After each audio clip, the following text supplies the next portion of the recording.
Boom. I have no idea what's wrong with that one particular button, but we're going to fix that button right now. Trolls in the stream. Yeah, right. Yeah, I know, right, man? It's like I don't understand why people got to be the way they are. But yeah, no top hat today. Just in case anybody was wondering, I hurt my back. I got up this morning and I was doing my first of the morning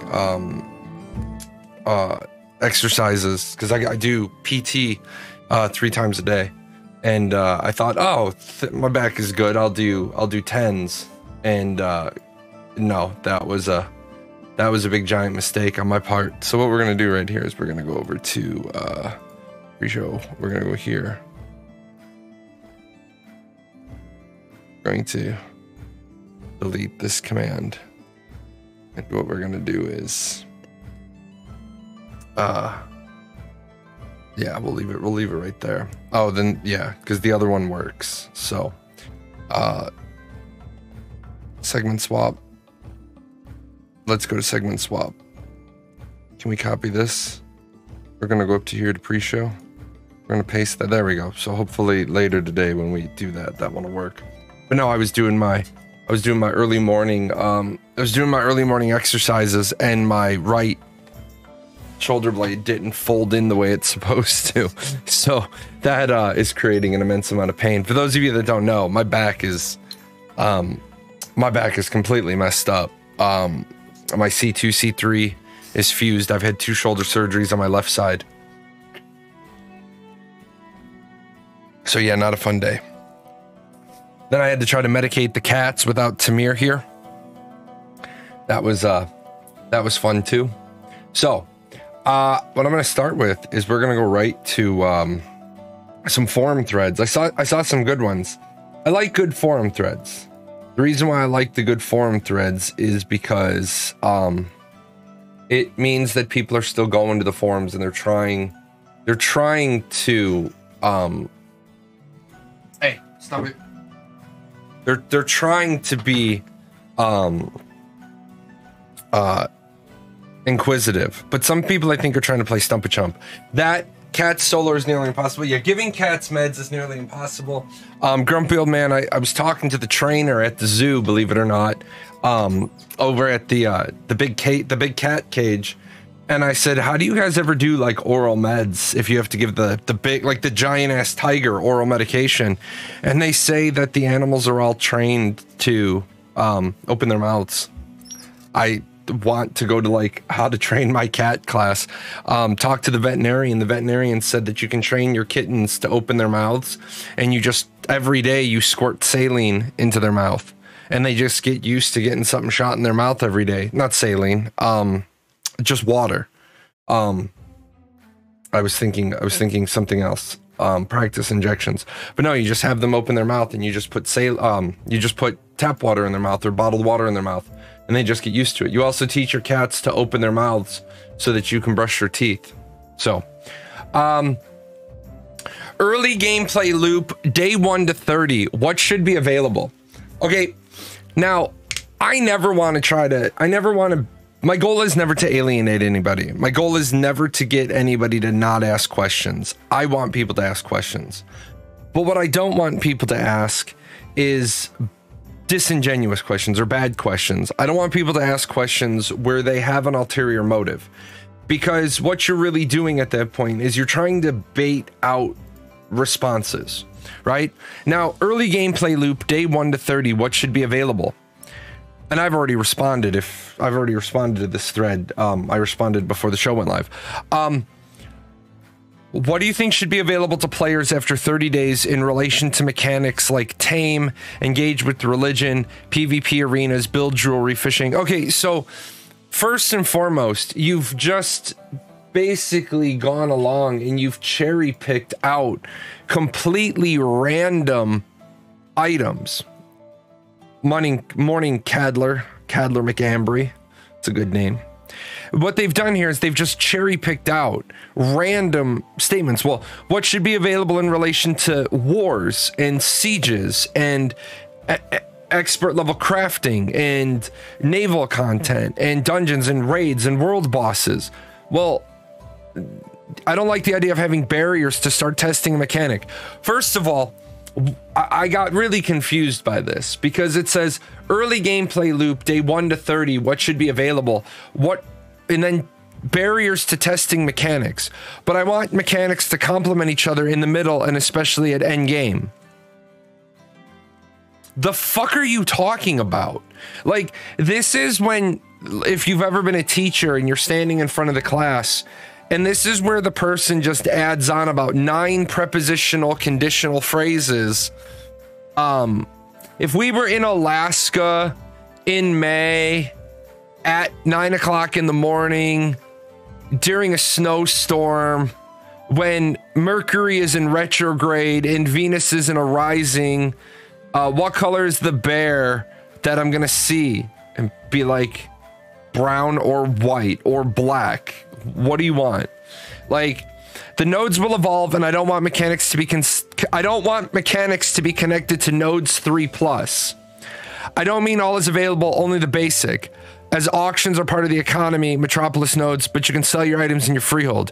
The example was weak, but I think it works. Let me stop a person right there. If your fucking example to your la la land, your question is, The example was weak, but I think it works. If your fucking example is weak, how do you want anybody to answer this question? I don't mean all is available, only the basics. Well, as auctions are part of the economy, but you can still sell items in your freehold.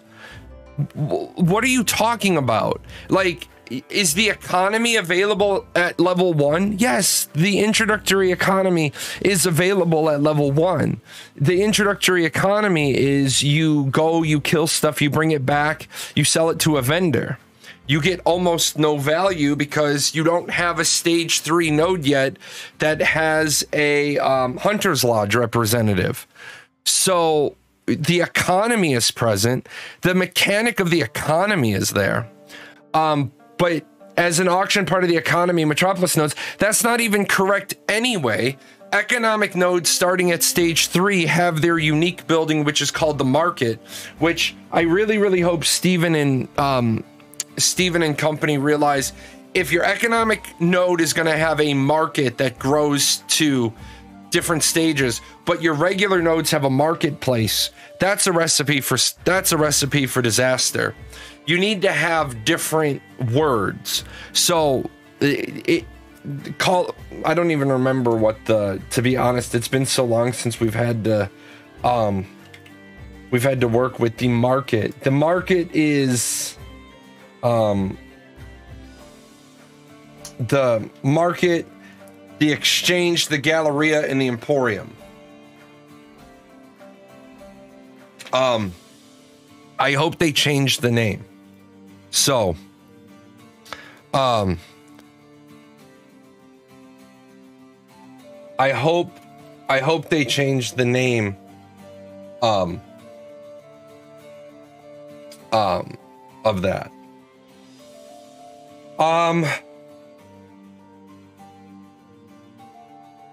To answer your question, Sparky, I do, but ping me on Discord because I'm gonna need to get some information out of you more than I want you to share in my stream. So PM me on Discord, and then after the show, I'll work that out with you. I do know about that particular pay scale, but it's a singleton. It's not used very often, so nobody else but you and I are gonna understand that conversation. So we'll have that after the show. First he says day 1 to 30, next line after day 30. Yeah, so thank you, Rami. The other problem is I'm not trying to be a jerk, and I know a lot of people perceive me as a jerk, but written communication never has a reason to be this haphazard. Early gameplay loop day 1 to 30. What do you think you should be able to do after 30 days? So what are you asking about? Are you asking about day 1 to 30, or are you asking about post day 30? Let's see what some people had to say. Ashes doesn't have an end game. Dev expectation is that people who play 4 to 6 hours per day will reach max level in 45 days. The fuck does that have to do with the original post? Can we even get a metro in 30 days?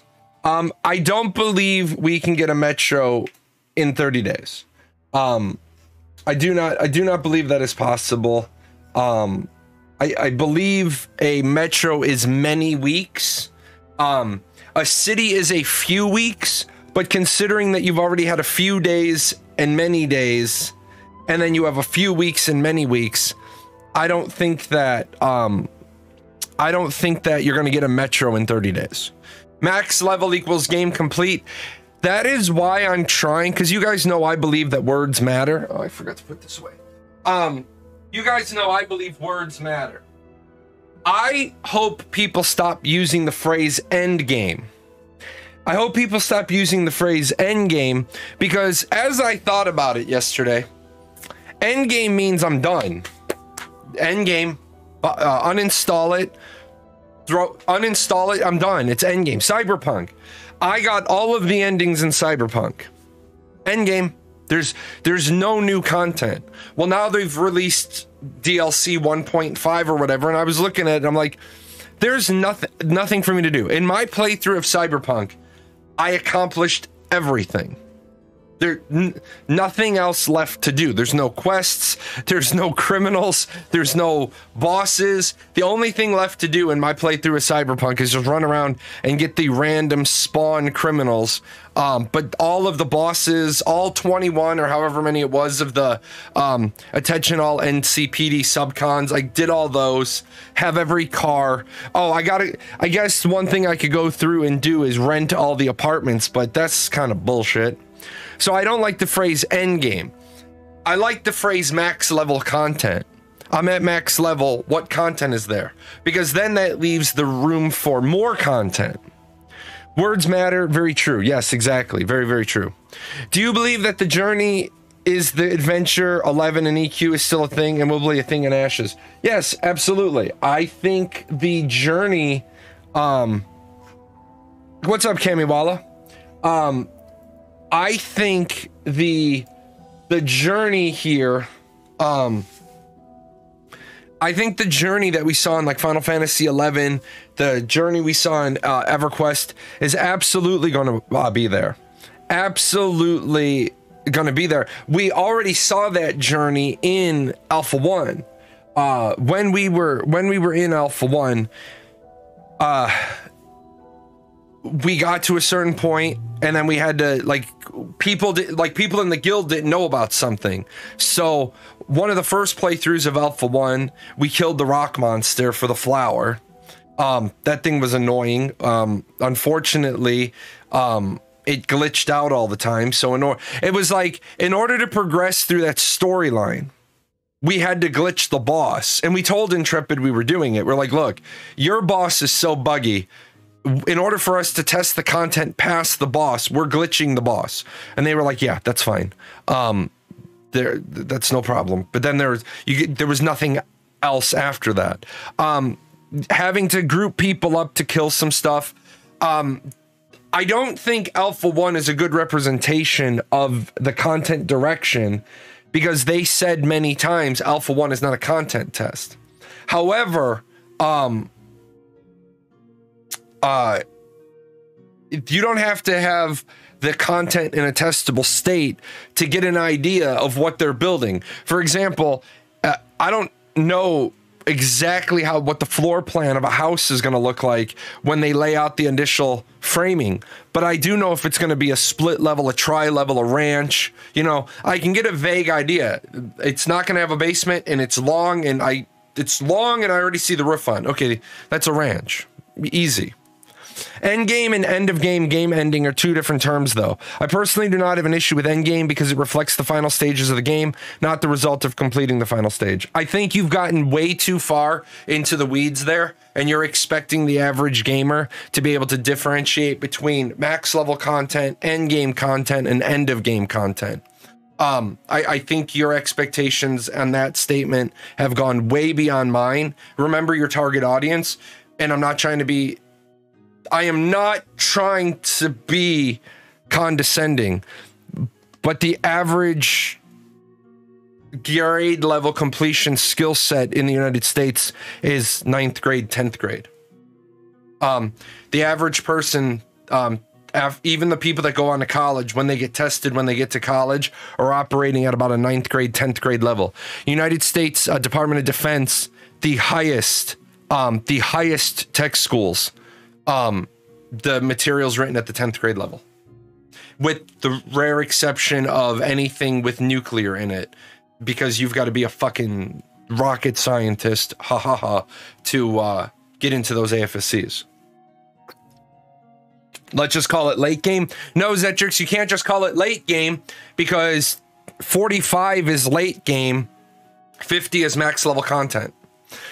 So people will misunderstand that as well. Exactly. That's why max level content is completely innocent. You can't misunderstand max level content.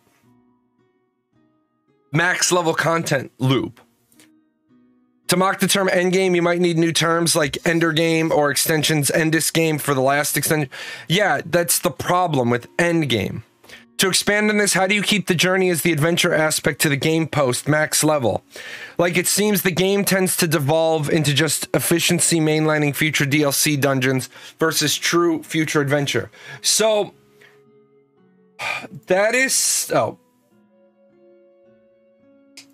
such an important part of a gameplay loop, because the big problem comes in,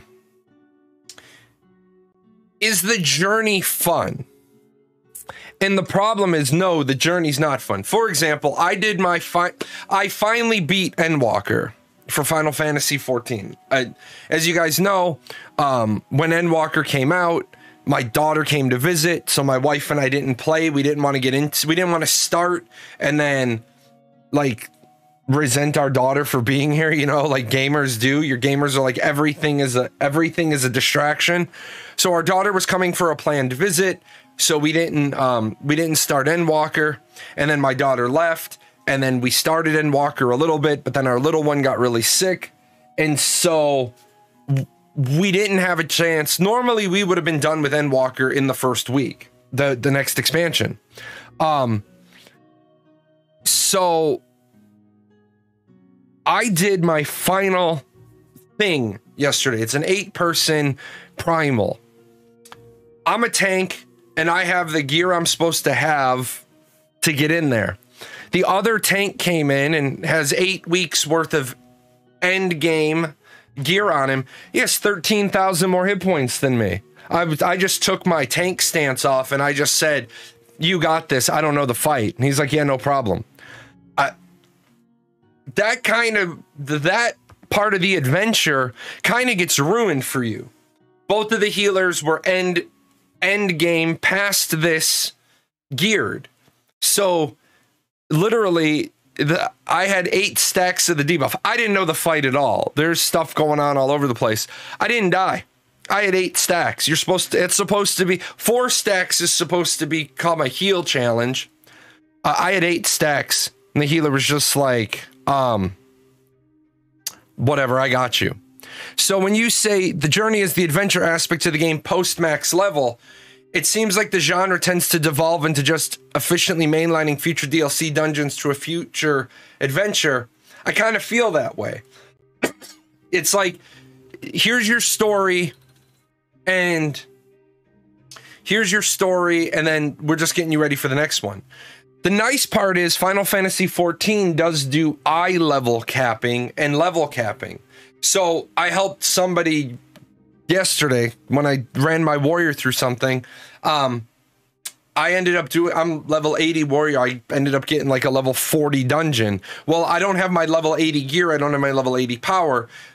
You're over-tuned for the experience, but you're still downgraded, if you know what I mean.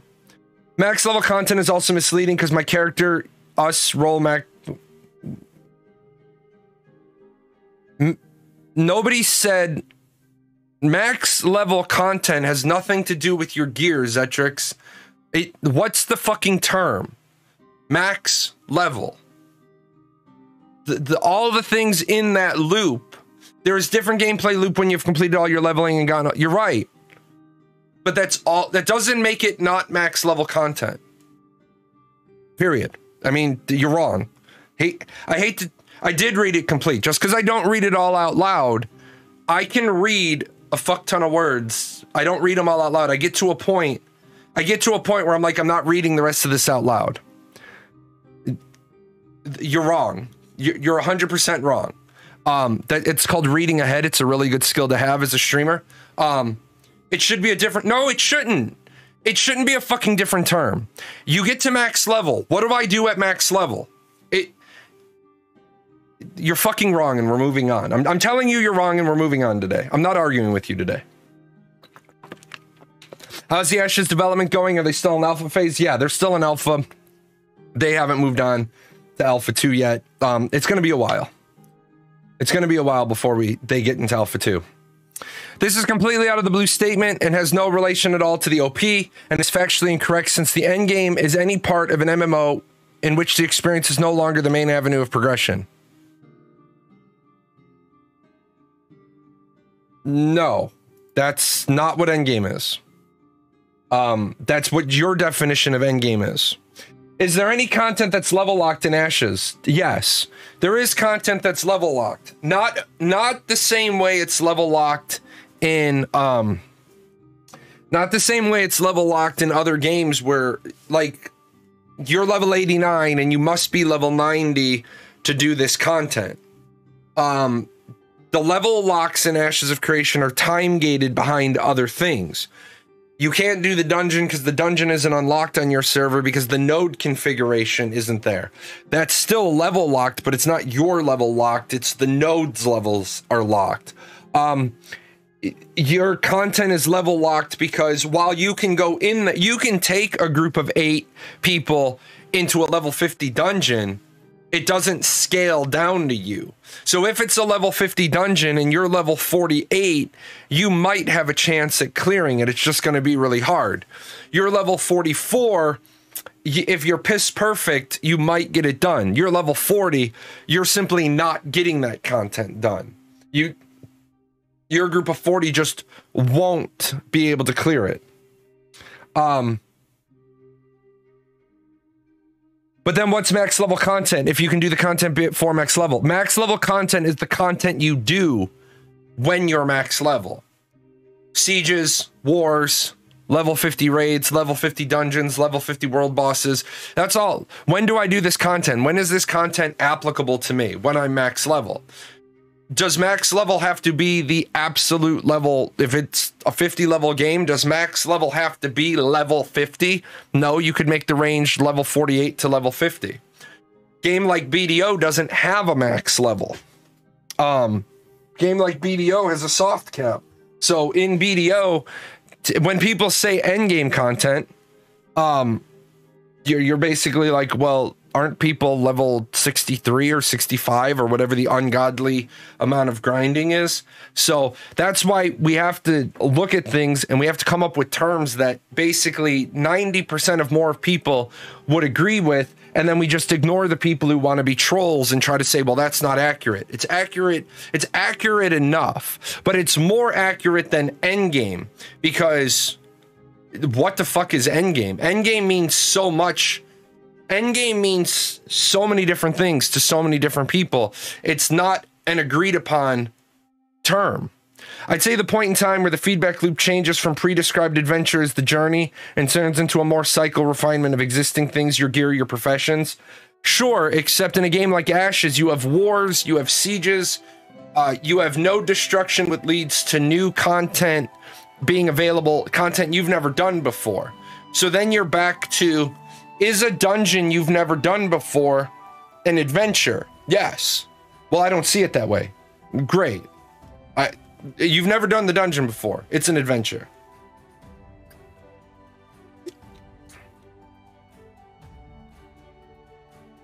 This is what a lot of people don't get when you say play at your own pace. That only works if you get to play endgame content with others who are also new. It's why people who love to play new content because everything is, well, new. Yeah, that's the big problem, right? That a little delayed, but talking about, I want to experience that endgame fight at everybody being that endgame level. You get both the healers and the tank join in on the queue, and they're eye level 550, but they have all of everything 550. They make it easier. I guess you could go in with a group of 8 people and you're static and you could click the minimum eye level button and it'll downgrade your gear to the minimum eye level to enter.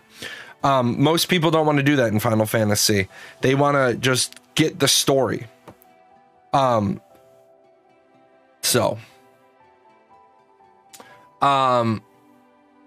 With the vast majority of content being locked behind the node development, it will be hard to say and vary server to server. How will the player base congregate? Will they spread out or stay in one place? I personally am looking forward to how the world changes based off how and where the player base plays and explores the world. I think a lot of social organizations will have a presence in the first couple of weeks, but we won't see the vast majority of what can be until closer to 6 months in. That's probably accurate. That's the forum post.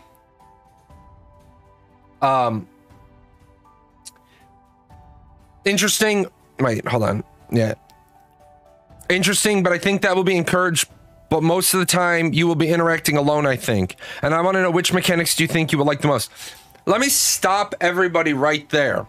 You will not be interacting alone in Ashes of Creation. This is not WoW. This is not Final Fantasy XIV. This is not ArcAge. This is not BDO. This is not a game that you're going to be playing by yourself if you want to be successful in all facets of the game.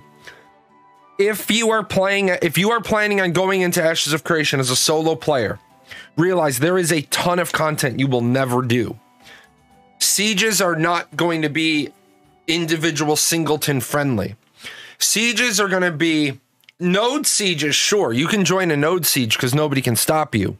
But castle sieges, if I'm the monarch and I have my garrison guild of 200 and I need 50 people, I'm not inviting singletons unless I personally know that singleton. What I'm going to do is I'm going to reach out. I'm the monarch of the local region.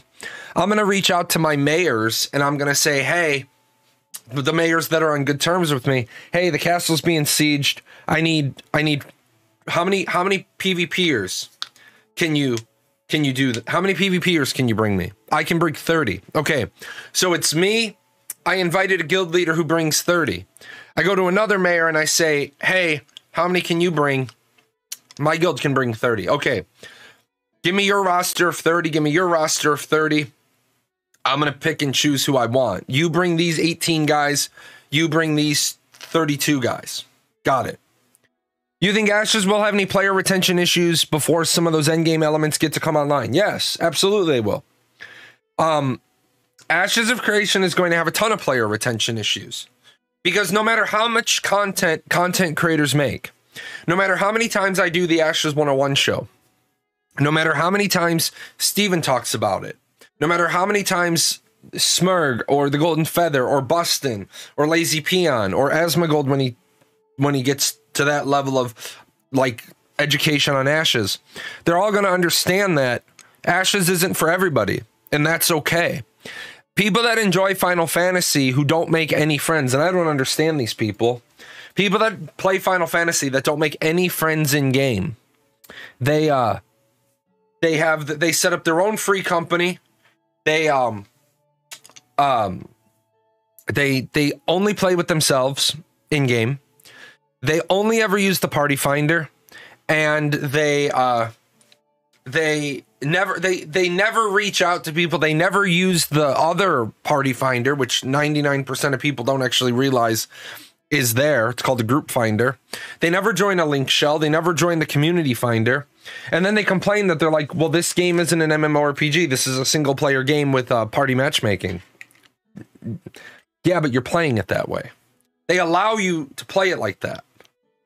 At the risk of sounding like a gatekeeper, but get along, group up, or get left behind and miss a lot of the content. Don't like it, that's fine. This is 99% the rest of the genre you can play solo. Yes. Morning. I'm happy to be online. You guys can tell I'm still sick. I hate being sick. I hate being ill. Oh, by the way, guys, this is all thanks to you. I forgot about this. I got my Extra Life shirt on.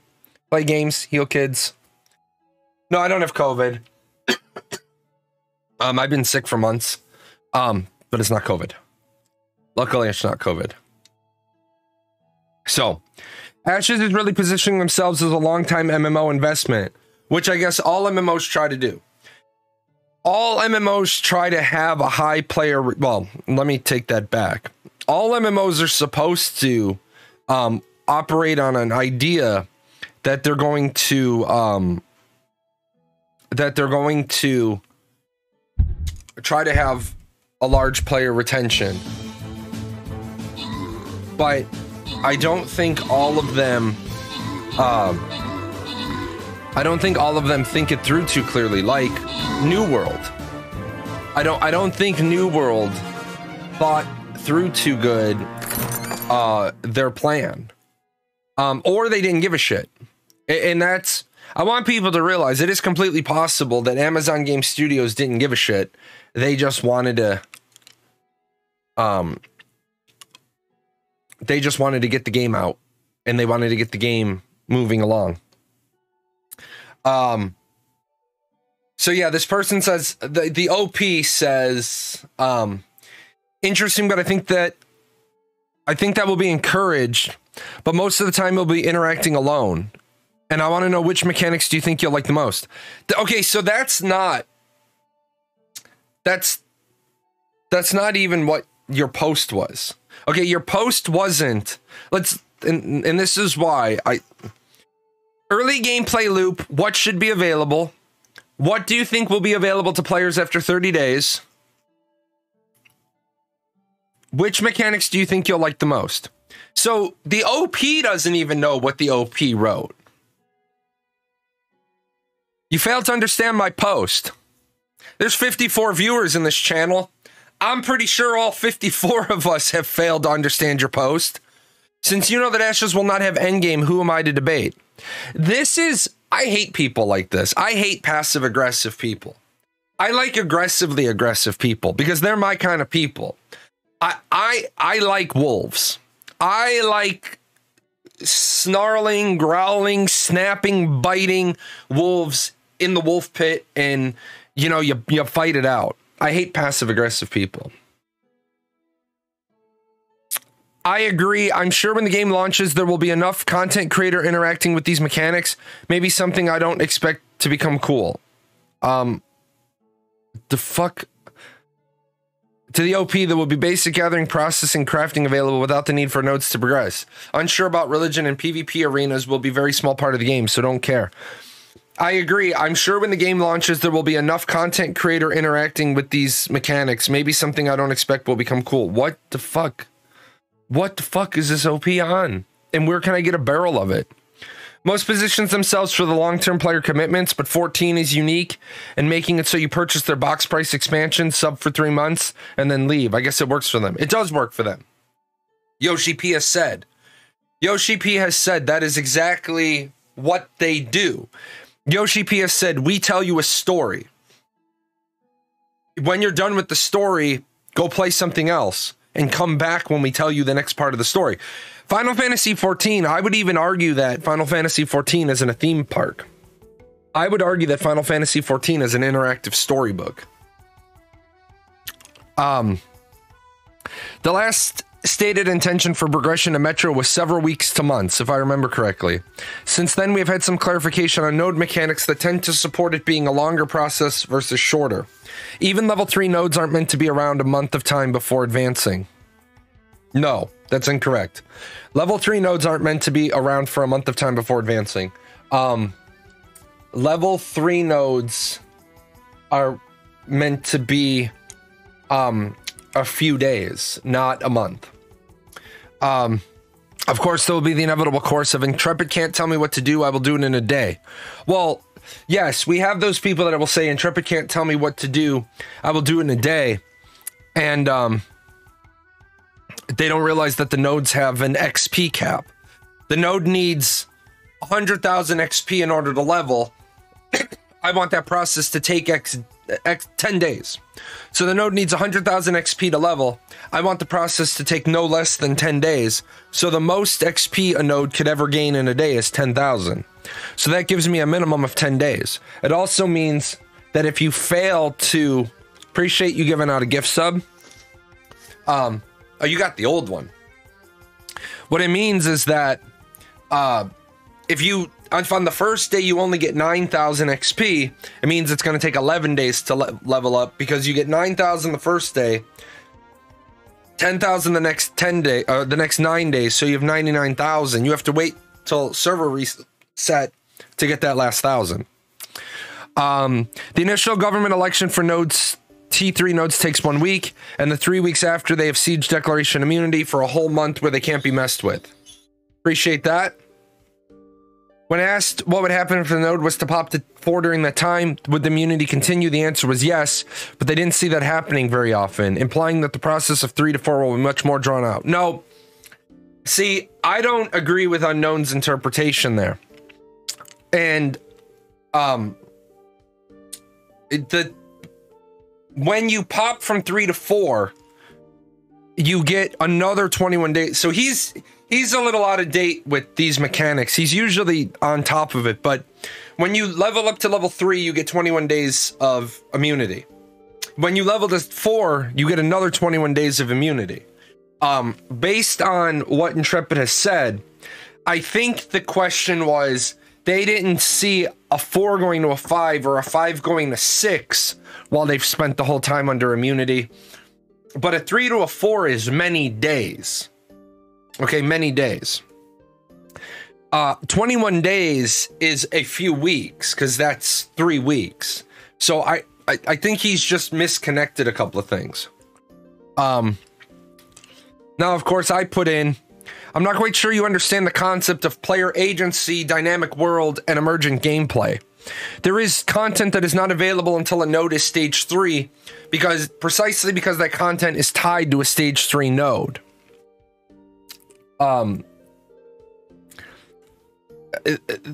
There is content that is unique to each node type, so there will be one server that gets access to some things before other servers. There is content that is restricted to stage 4 nodes, apartments. This is restricted, but also behind a mayor's choice to build apartments above and beyond the allotment of 50. This is player agency. So your node may not have apartments, because your first elected mayor, when the node goes stage 4, doesn't build them. Not every server will have access to every piece of content at the same time. So yes, barriers to content exist.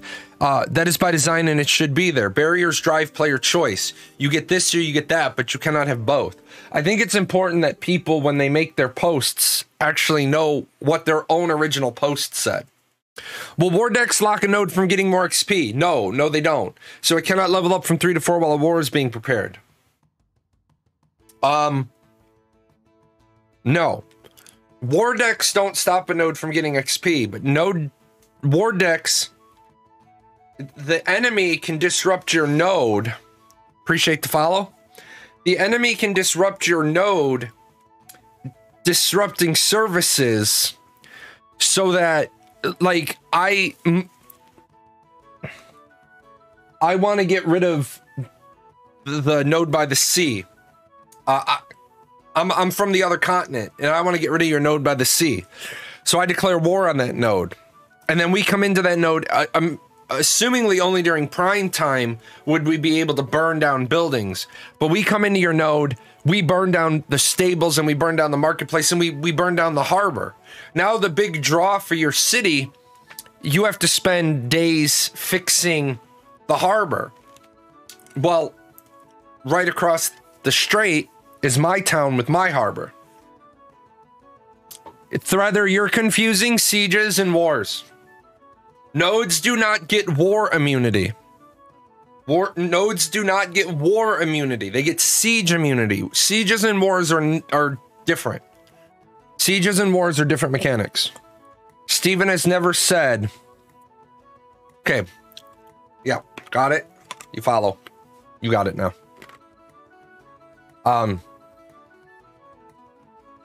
Do you get corruption for killing a player in a guild you're at war with? No. Corruption only applies to the flagging state. It does not apply to any of the 8 themes.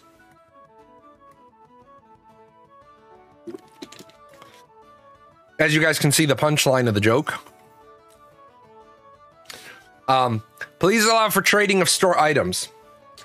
I appreciate that the caveat with store items is they're put up for a limited sale and they're gone. The problem, of course, coupled with the price. See, that's that passive-aggressive bullshit that people try to slide in. Okay, so I'm gonna stop you here. If you got a problem with the price of the cosmetics, say that. Don't try to do this backhand, dastardly, cheesy, subtle, I'm gonna slide it in there. It's not always affordable to get them when they're available, and then the opportunity goes. Yes, that is the core. That is the core of a fear of missing out. Can a node level up during a siege declaration? We do not have an answer to that exact question yet. We do not have an answer to that question. Because if the if the siege declaration scroll here, let me see it. Maybe that came out while I was on my 10-week break. Let me see real quick.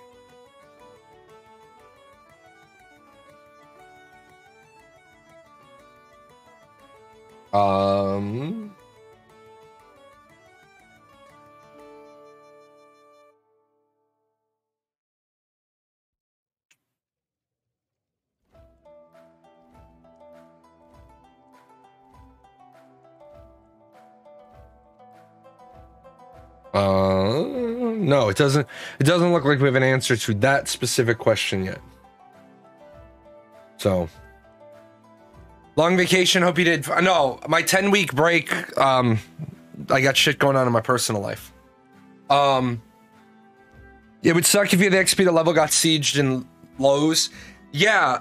We don't have an answer to the specific question of if my node is, if a siege occurs, if a siege flag is placed on my node, can I level up, thus rendering the siege scroll you dropped null because you would have the wrong siege scroll, and then it would put me into immunity.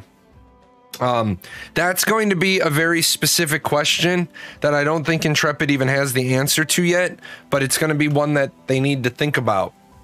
So, yeah, both ways around it would feel bad for one side. Exactly. You go through the hassle of getting a siege declaration scroll, you drop the scroll, and then the node can level up and then go into immunity. You wasted all your time. So yeah, it sucks both ways. Personally, I missed out on the Protector Armor, the Sanctuary, and other various bits and bobs that appeared with that pack. I could only afford the pack stuff that was available at the same time. Okay, so this person's post is, I could afford one and not the other, so I made a choice with my money. What I propose is something that limits the availability of such items, but at least opens up the possibility for those who are after specific items to get them again, without Steve contravening what he said about their appearing on the store again. If players can trade these items with each other, it hopefully can mean no. How about not just no, but fuck no? Curious to what others think about this? Fuck no. Do you realize how much in-game gold I would get? Do you realize how much fucking shit I have that I could sell? No. It was sold as not tradable. It has to remain not tradable. Accounts would get hacked just for those. Yeah, they would. Not going to happen, ever. Leads to RMT and other practices that have already been ruled out. The answer to this is no. Not going to happen. Dead servers. This is a issue that hopefully won't come up for a year after release, but it's never too early to plan for the future. Every game, no matter how good, will eventually lose players. In most MMOs, this is relatively easy to fix by merging low population servers, but in a game like Ashes, things will be a little more complicated. I'd run a scenario through here. My guild and I, over the years, due to hard work, have become one of the more dominant guilds on our server. Our home node is a metropolis. No, it's not. No, it's not. No, it's not. Our home node is not a metropolis. The metropolis our guild lives in happens to be a metropolis. And many members own mansions in the center of the city because we helped build it from the ground up. That's fair. Over the years, our server population has reached a point it's no longer high enough to meet basic gameplay mechanics, so our server either stays dead or we merge. The server we merge with, most likely our home node, wouldn't be at the metropolis stage. Well, that you're correct, because the only way that they're going to be able to do server merges is take server A and server B and do an event that says you all have failed, back to Sanctus you go back to Sanctus, and then you come back to a new Vera. The mansions would be owned by another. The easiest would be to fight to rebuild our city on the new server, but that would require months of effort and we'd lose the benefit of ownership during the time. Yes. What Iraj just said is most likely his guild was toxic and drove people to quit.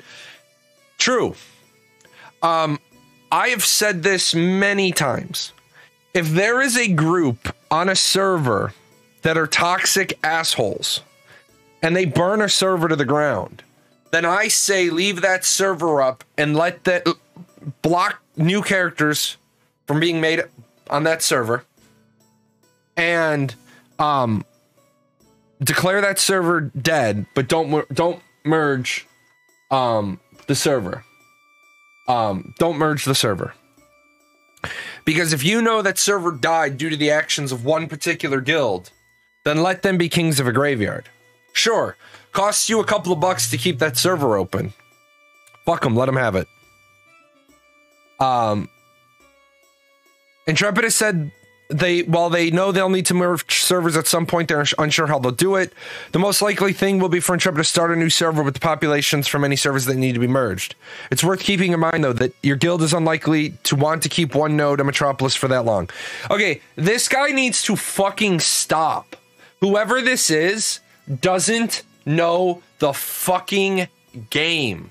Yes, there is a reason to keep a Metropolis over and over and over and over and over, because your node gets more powerful the longer it is in existence. So your guild is likely to want to keep one node of Metropolis because your reliquary will fill up with relics.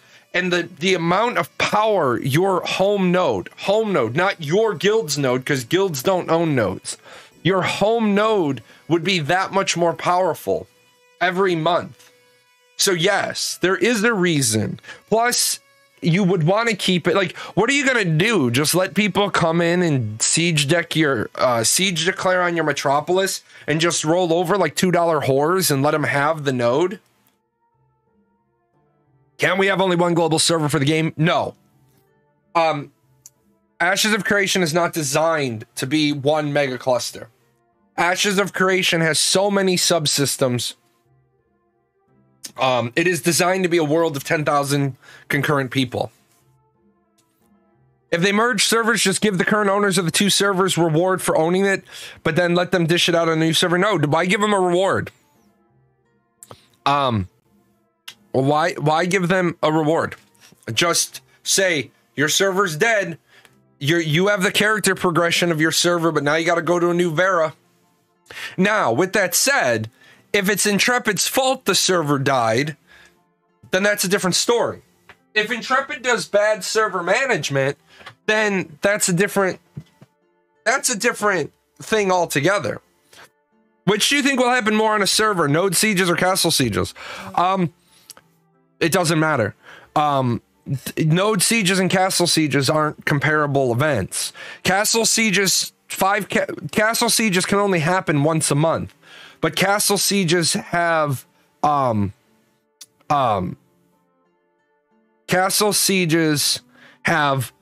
weekly tax wagon, the sub node development, and the other event that they haven't disclosed to us yet. So castle sieges have 4, 8, 12, no,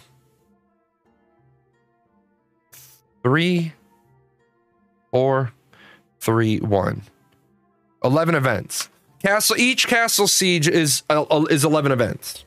So keep that in mind. You're comparing apples to oranges. I think any mergers, regardless of reasons or timing, isn't great given Ash's model. 1 month per server or 1 month per castle. There's 5 castle sieges per month because there's 5 castles. So that means there's 55 castle events a month. But yeah, I don't think anybody likes server merges in any game where you own stuff, where you have owned material. I don't think anybody likes server merges. But I don't think anybody likes server merges at all. Don't ignore the random tail in the screen. Ignore the random tail. But I don't think anybody wants to see a server merge. But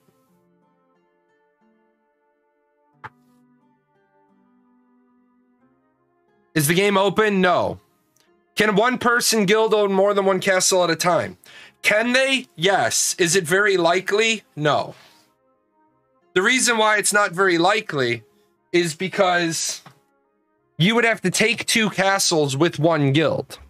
Keeping in mind that the world is huge, you also would have to defend your castle you'd have to defend both castles at the same time. I don't think that's going to be possible. I don't think you're going to be able to defend two castles simultaneously.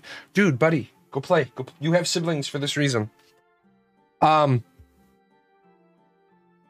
Imagine if Earth merged with Earth 2 and now you had to share your house. Won't strong guilds get together in a few servers, become a guild dominating the server is boring even for that guild? People keep asking that, and that's a great question. Strong guilds get together. That happens in other games where the small guilds don't have a way to use guerrilla warfare, and I'm going to call it what it is, terrorist tactics, to achieve what they want to achieve. Let's talk the tax system, right? On tax wagon day, all of the nodes in a region will launch caravans towards their castle. Now, here's the trick to that. You can't rob your own region's tax wagons. Dude, stop. You can't rob your own region's tax wagons. And you don't get a direct reward that we know of for defending the tax wagon to the castle. So it's this altruistic, I want my monarch to get his taxes in the hopes that if I need the monarch's assistance at my node, the monarch will have the tax wagons to send me siege weaponry, gates, walls, mercenaries, whatever it is. Coupled with the fact that I can go across the regional border and I can steal the neighboring region's tax wagons. And I can get that gold for myself. That right there is a huge issue, because even an alliance of 1,200 people would be hard pressed to defend all the tax wagons on their way to the castle. Because there's going to be one guild in the alliance that's the Garrison Guild. The monarch of that, the guild leader of the Garrison Guild is the monarch. The other three guilds are going to be like, well, that's great that you own a castle and we get some fringe residual benefits, but I'm taking my guild across the regional border to go steal tax wagons because I want gold for myself. That's where you're going to see alliances break down. That's where you're going to see, things fall apart. So if I dislike my monarch, I can sit back or do what I can to help the opposition. Sure, Wolverine, what you could do is, you could pull a Mornay or a Lachlan from Braveheart. You could be like, hey, Jay, I'm going to be leaving this node. I will let you know when the tax wagon spawns. I will let everybody know that we're defending this tax wagon up to the castle. And as you're up there, you just get into a fight with us and you start calling for help. And you're like, Paradox is here. Paradox is here. They're beating us. We're regrouping on the ridge. We're going to try to cut them off. Oh, they popped the wagon. They're gone. They outnumbered us 5-1. Sorry. And then I write you your 10% check, be like, here's your 10% finder's fee. Thank you for letting me. Maybe I give you 20% because you feigned the defense as well.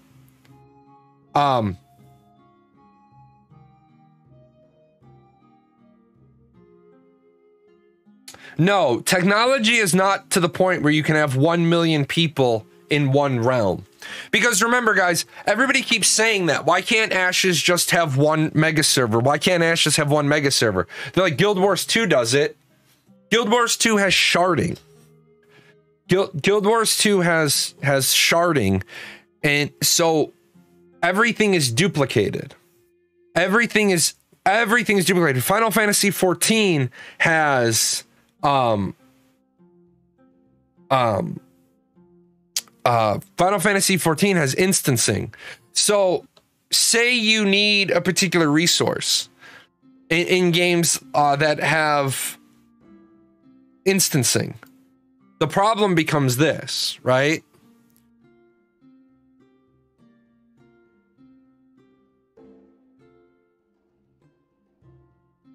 Say there's 3 instances. This is a resource node, this is a resource node, this is a resource node, this is a resource node. all resource nodes on a path. So I run the path and I gather all these resource nodes. And then I change instances to instance 2 and I run the path. And then I change instance to resource 3 and I run the path. The problem is, you've basically made one of your core pillars, the scarcity of resources, is invalidated because I can just change instances and get 2 times, 3 times, 4 times as many resources. Also, where do you put nodes? Do you only put nodes in instance 1? Well, instance 1 will always be full. So how do people get there? Elyon had this problem. Elyon had 2 instances on the server, and so when you went doing world boss farming, you would literally travel to the world boss and then change instance if you had another breath to see if that same boss was up. Follow up on toxic guilds killing a server. Is there a PVX MMORPG etiquette that people know? No. If not, would it be worthwhile to create such a thing for Ashes? No, you can't. Because one person's toxic is another person's aggressive. There are people who view every instance of PKing as toxic griefing. Just because you put your hands up and you say, please don't hurt me, doesn't mean I'm the bad guy if I kill you. I got to a gold vein, a multiple hit gold vein, just as you finished out harvesting it. But I need that gold. And I know if I kill you, I'm going to get a portion of it. Either a little bit of it if you flag up or a lot of it if you don't. To me, I've been looking for a gold vein for 3 days. You dying is in my best interest. The victim's going to call it toxic. I'm going to call it aggressive negotiations. So, I'm sure guilds and nodes will make up their own rules, but will vary. Yeah, I mean, there are people who I have very formal rules. I have very formal rules when I leave a non-aggression pact. I will let you know that I'm leaving a non-aggression pact, and I will tell you, depending on the game, of course, between 24 and 48 hours is when the nap is over, or when your guild attacks mine for the first time.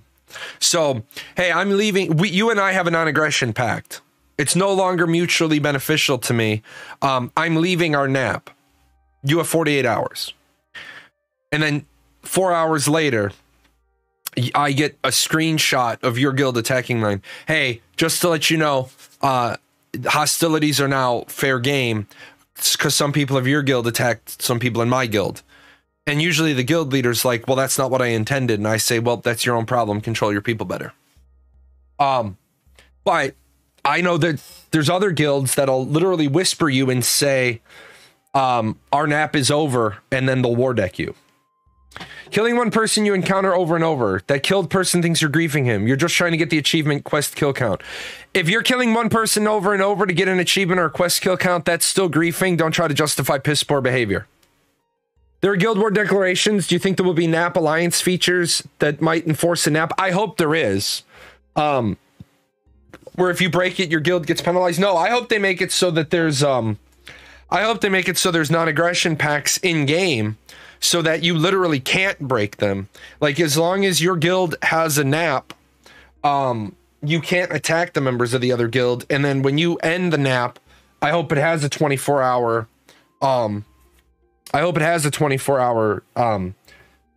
delete counter. Okay, we're ending our nap. We do that.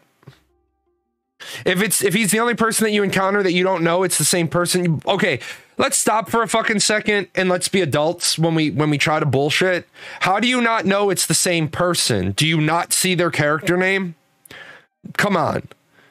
Is that still griefing? Yes, it's still griefing. Because in what game do you not have character names on? And if you say, I don't have character names on in the game I play, bullshit. Because you never have I seen a game where I can only display guild names and not character names. I've seen it where I can not have guild names turned on. I disable enemy nameplates. No, you don't. because you don't disable their health bars. So, no, you don't.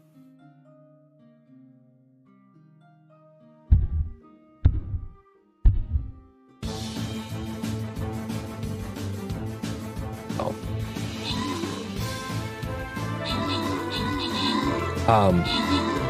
Friend alt would help you finish that quest. Not necessarily, not Nash's. Because killing an alt over and over and over again is going to make it so that that alt has, negative XP. One thing I posted in another thread, I think we might be looking at that. Yeah, we're going to look at the thread here. Is not being able to delete characters off your account that have corruption or negative XP. That's going to stop a lot of shenanigans. Is asking dumb questions in chat griefing? No. Because there's no such thing as a dumb question. Now, asking a bad question, there's no such thing as a dumb question. There's people who ask trolley questions where they actually already know the answer. So, good job. Good job. But I didn't get any reward. The hell is that? It's loaded junk. Not fair. You know what? I feel the need. I'm dropping the thumbs up. I'm giving you guys all the thumbs up, which is a lot different than giving you one finger up. But let's see. Back to our questions. Good conversations though. I like it. It's Picasso. Official forums.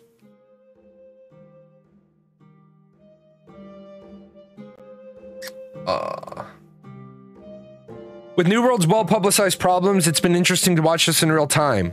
The long story short is they botched that pretty hard. From what I've heard, you can't even see the population numbers when you log on.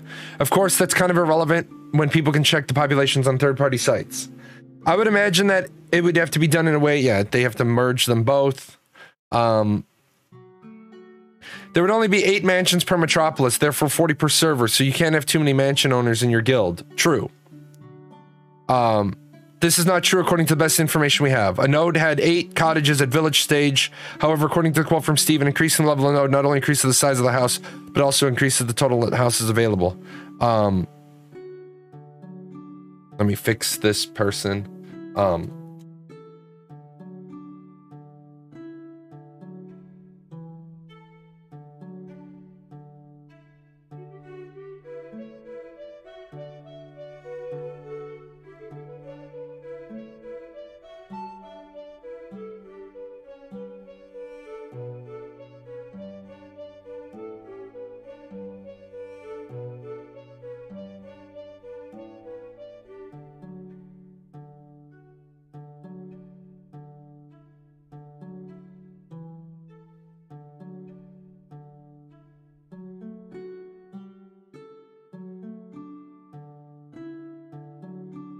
Fix that. I hate when people fucking don't do their research. This is not true according to the best information we have. A node has 8 cottages at the village state. However, according to this quote from Steven, increasing the level of node not only increases the size of the houses, but it also increases the number of houses available. That is true. So, but what happens is you have 8 cottages at the stage 3. When you increase to stage 4, those 8 cottages become townhomes, whatever the word is, and then you have 10 more cottages. When you upgrade again, those 8 will go from townhomes to chateaus or villas or whatever. Then the 10 that you brought in at 4 will become townhomes, and then you have whatever. Say you have 20 cottages. When you do the last upgrade, the 8 move to mansions, the 10 move to villas, the 20 move to townhomes, and then however many cottages you have. So there will only ever be 8 mansions. There will only ever be 8 mansions. For a dead server, they should do something like the Apocalypse event where people can log in and fight against corruption, earning rewards. But if you don't make it to the portal, you lose the rewards like equipment, and you can't log back into the server. Dying or going through the portal is like risk reward. That would be kind of cool, except the fact that then you would encourage people to kill servers so that they get the event. I always wanted to give a fantastic explanation of servers and all sorts of mirrors, otherwise plunging into the world. Okay. So. It was also great. Yeah, whatever. And then we got this. That's taken care of. Let's, I wanted to look at this one. Retail, World of Warcraft, and Lost Ark feel like massively multiplayer single-player games to me. Yes. I believe a lot of people feel this way. I believe a lot of people feel like Lost Ark, WoW, Final Fantasy 14 is absolutely a massive single-player online game. There's even a joke, and I'm not doing a spoiler because it's old. There's a quest where you're about to go fight a primal. You need seven party members, and the Scions can't help you, which is weird. And I don't want to talk about Endwalker yet. It's still too new, but the trust system is a great feature for people who don't want to make friends. But Alphino literally looks at you and he says, and you're going to need some friends, but I'm sure an adventurer like you has 7 people you can call upon, because you're the warrior of light, but so are the other 7 people you call. So I get that people don't like that everybody's a hero storyline. I get that. However, it's funny because Yoshi actually, like, tongue-in-cheek plays off on that. Wow, Dungeon Finder plus server sharding makes me mirror the sentiment. Lost Ark I feel is more populated than WoW, but feels like a single player because I've only met one random player who wanted to group up and party. Lost Ark is not more populated than WoW. I don't know where you're going with that. More people play WoW than play Lost Ark. The servers are smaller and you run into people more often. That's true. Right, but I don't give a shit about feelings. I don't give a shit about feelings. So when you say, I didn't say that, I said it feels like it. I run into more, okay, so you run into more people, so it feels more populated. Guys, there's no such thing as feels more populated. I'm sorry, there's no such thing as feels more populated. It feels more like New York City than Wyoming.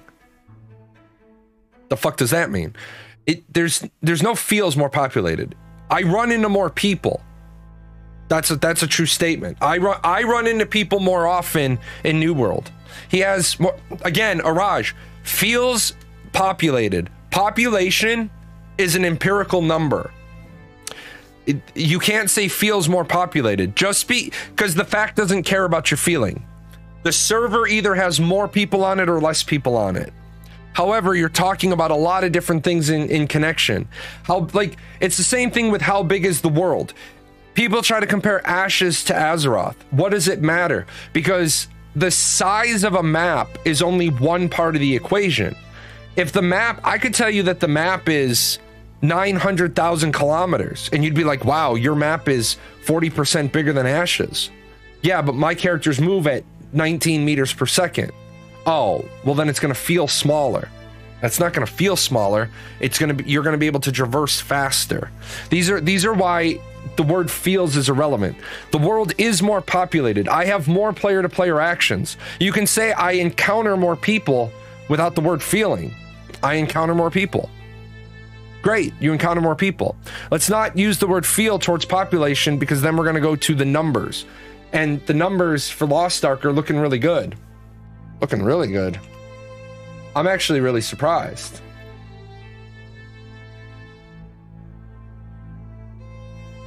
Lost Ark. Lost Ark doing some business, man. Look at that. Now, one thing, as I say all the time, that we don't have is how many of those are unique players playing 4 minutes ago. So That isn't global numbers either. No, it's not global numbers. It's the Western release. But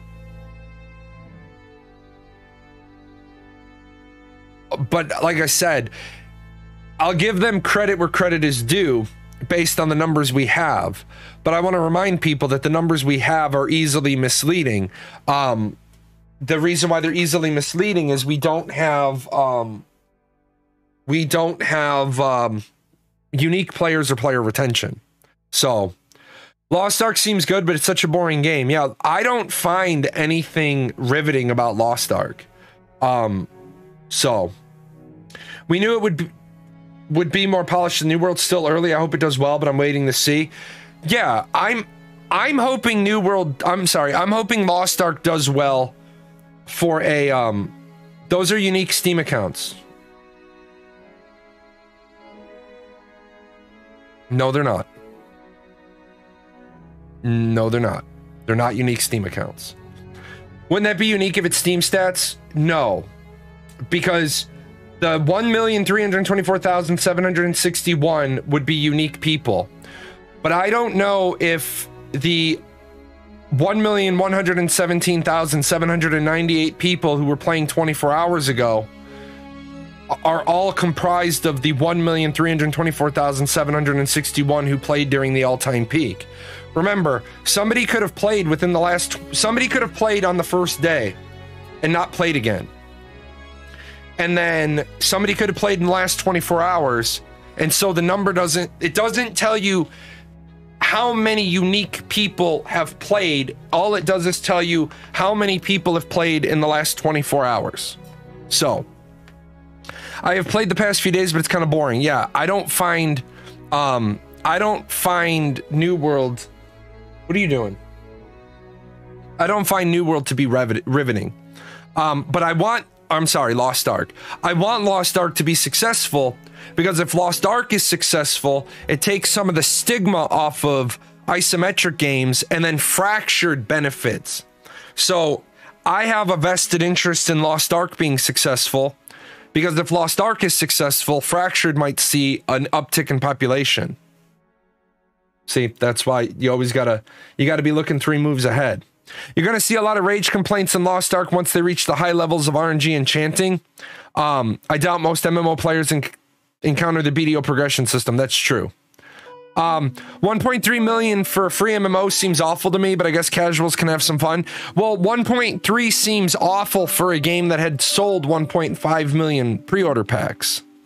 Core Punk's still on your radar? Core Punk is on my radar, but not really high. All right. When playing the 2 MMOs, Lost Ark and the retail version of WoW, World of Warcraft, I've gotten a feeling of loneliness, isolation, as the game doesn't seem to encourage playing with other players outside of dungeons and raids. Will there be organic incentive to play with others in Ashes, like in classic World of Warcraft? I partied with more people in a single month of playing in the open world of classic WoW than probably 6 months of playing in all parts of retail WoW. Okay, so first of all, that's a bullshit statement. Okay, again, that's a bullshit statement, because classic WoW and retail WoW is classic WoW with all the expansions, all of the quality of life improvements, all of the evolutions. If you played retail WoW at vanilla, you played classic WoW. If you played retail WoW in 2004, you partied up the same way you have to. Am I wrong in this definition? All-time peak equals the higher amount of people who have launched the game at the same time, not the total number of people who have launched the game in total. All-time peak equals the highest amount of people who have the game launched at the same time. Yes. So 1,324,761 concurrent players. That's why the 24-hour peak is 1,117,000. So there could be, and that's why I said when we looked at the New World numbers, you always have to take the all-time peak, right? And you have to times it by 2 and times it by 3, because that'll let you know how many people played it across a 24-hour period.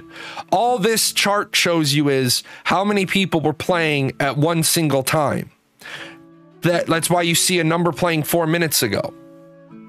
That's not how many unique accounts have played in the last 24 hours. It's how many people peaked at the same time. So that's why I say you always take the all-time peak, you times it by 2, you times it by 3, because you have three major regions of the world.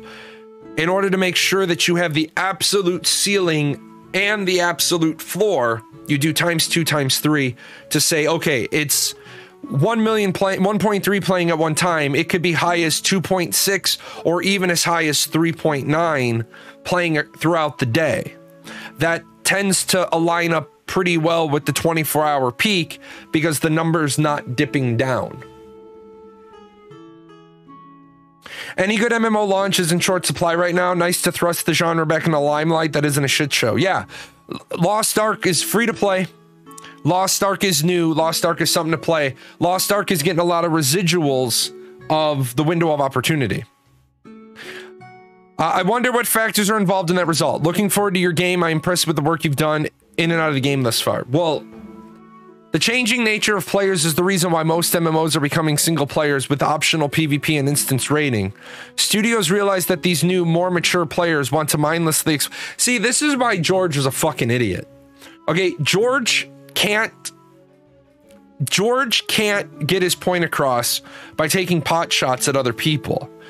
Studios realize that these more mature players want to mindlessly explore an open world that they're also willing to pay for appearance changes. What does paying for appearance changes have anything to do with grouping up?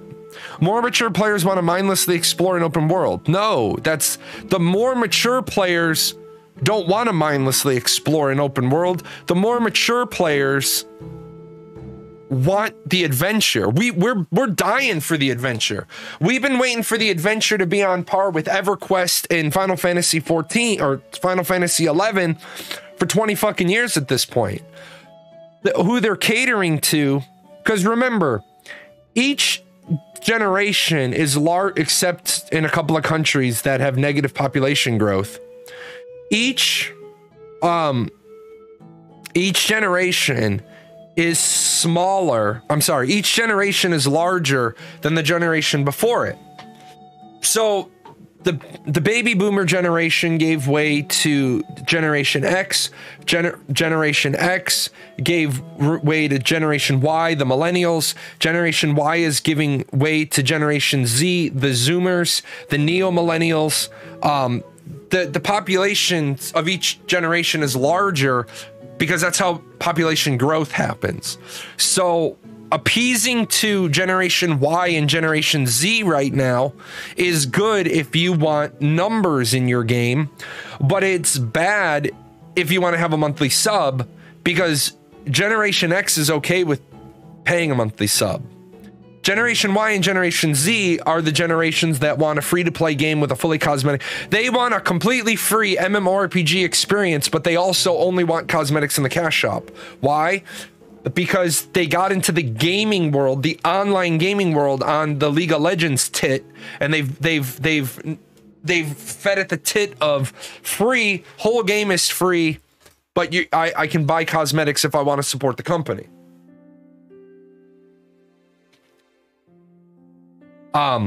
Does Peak consider people stuck? I do not know if Peak considers people stuck in the login queue. I believe it would have to, because Steam would register you as having the game running. So after Monday's show, I did a little digging, and yes, I unfortunately do believe that the peak numbers do count the people stuck in queue, because as far as Steam is concerned, you have the application loaded. You have the application loaded. You have the application running. The fact that you're stuck in queue versus being in a dungeon is irrelevant to Steam. They just see you running the application. When I play a game, I want it to be engaging. Easy isn't engaging for me, just like first-person shooter games aren't for me. But money talks. My hope is that Ashes of Creation is truly a passion product, a real MMO. Okay, people gotta stop this shit. Oh, look at that. You got the new follow. Look at Timmy. Timmy's back from the dead. We got a new Timmy. The problem here is passion projects. Okay? Passion projects are they get involved in it for the love of it, not in order to make money. However, you like the Raptor follow? I do too. Thanks. That's Timmy. If you guys don't know who Timmy is, Timmy's on a t-shirt down below in the t-shirt panel. Steven killed the Raptor in the making of his tank video.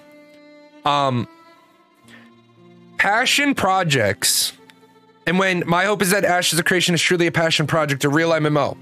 First of all, there have been a lot of MMOs that haven't been passion projects. Second of all, a passion project is great, but people need to realize a passion project doesn't mean that I'm not interested in making money. A passion project means appreciate the gift sub. You got a new one. Sprocket fetch. Sprocket toss. Good Sprocket. I'm a streamer with a steampunk cat. Good boy. Oh, hi. Say hi to Cloud. Hi, Cloud. Cloud's gonna hide. He knows there's a camera. Hey, Cloudy. You don't want to hang out with the people? You want to go away? Okay. A passion project still has to pay the bills. A passion project. So let's just do the standard number without getting into without getting into the nitty-gritty of numbers. What the fuck? Right now, the bare minimum of Intrepid's operating costs, right, are, appreciate that. Oh, look at all the sprockets and hats. Right now, Intrepid Studios has a $12.8 million a year burn rate minimum floor.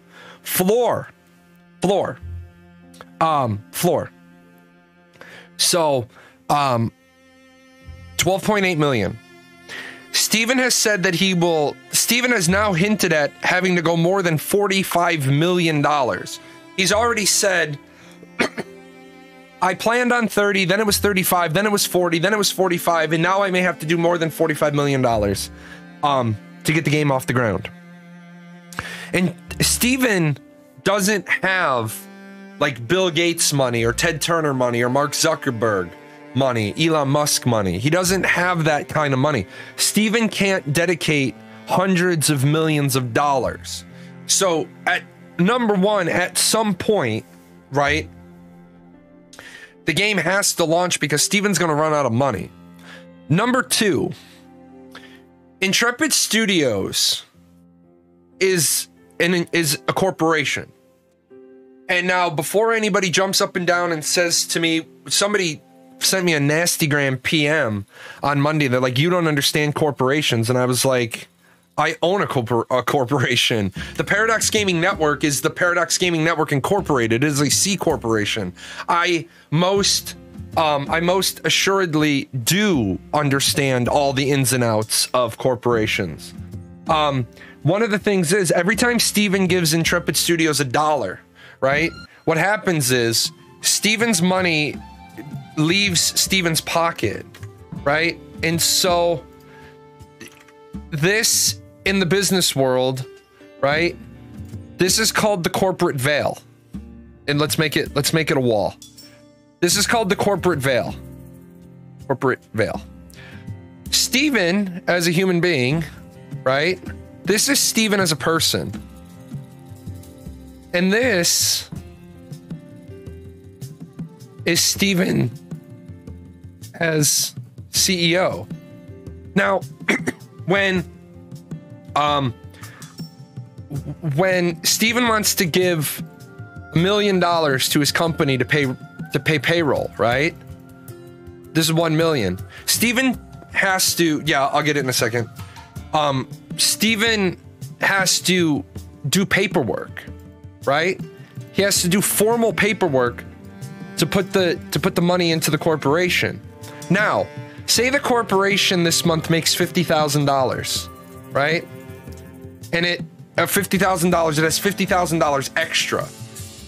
Steven can't just reach his grubby little hand in and move this money over here, right?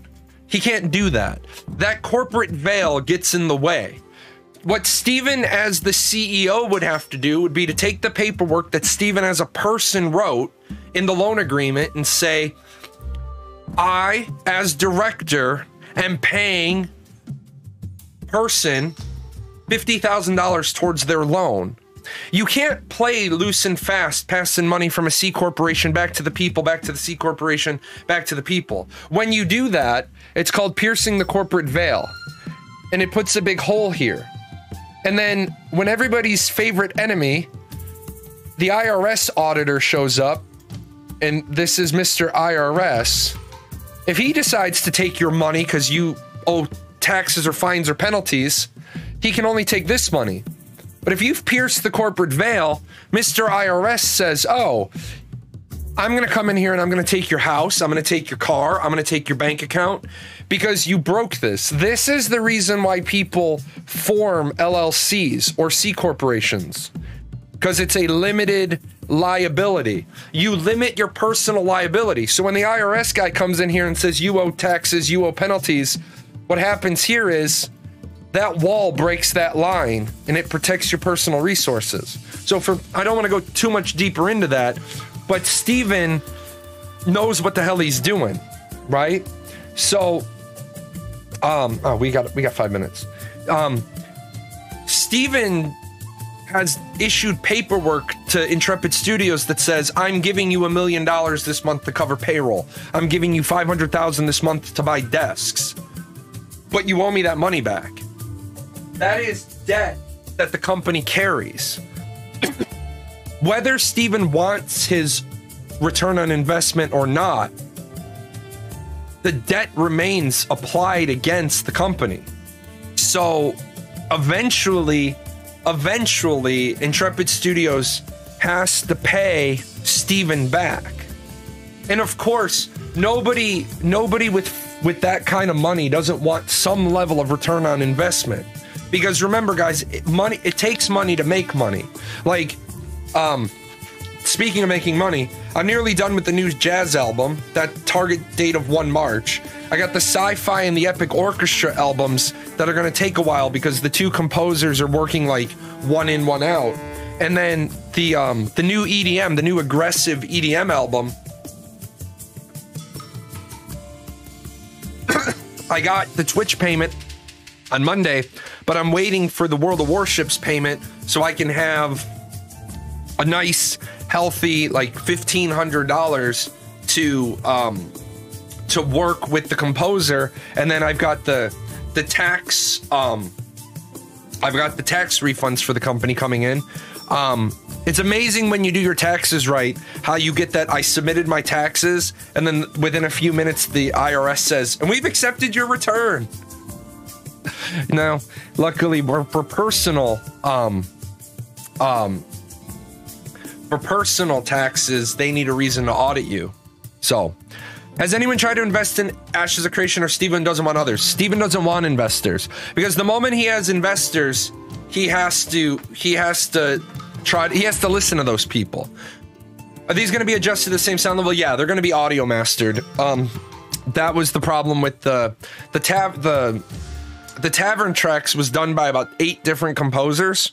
So each composer gave me the songs. I forgot to send them to an audio engineer to say, hey, can you level all these to the same level? That's why on this soundtrack, you're constantly having to bump it up or bump it down. I'm trying to get everything made by the same composers now on the same album. Just so everybody knows, the Paradox Gaming music doesn't actually make me any money at the moment.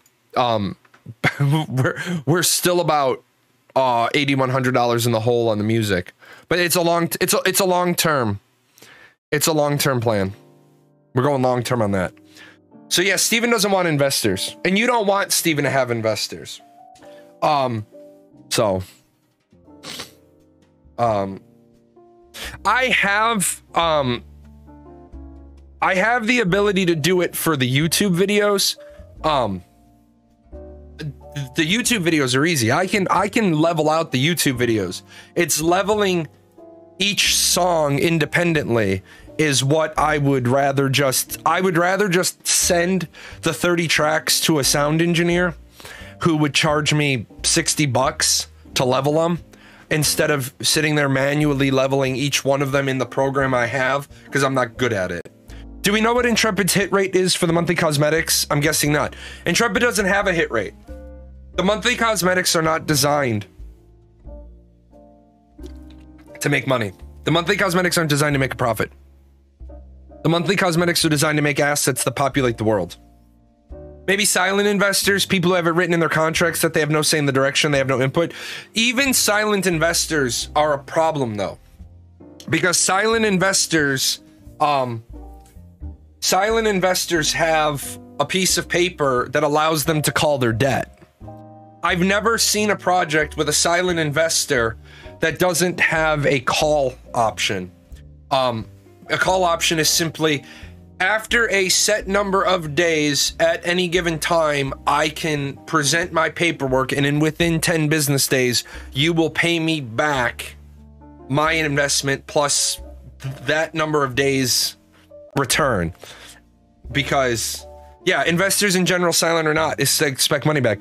And the problem is that outside investors with a call option for to get their money back create problems, because imagine somebody invested $1 million in your company and then they call and you don't have $1 million. So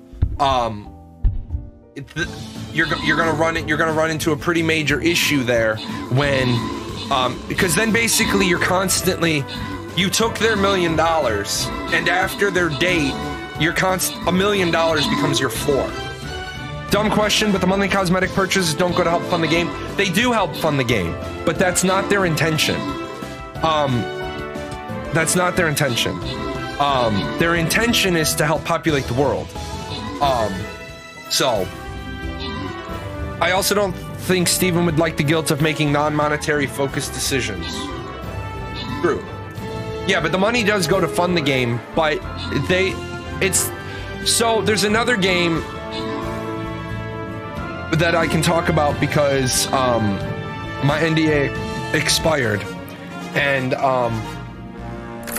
my NDA expired. I'm not gonna name the name of the game, but I'm gonna say there's another game that put me on retainer for just general marketing, sales, advertising, adviceness, and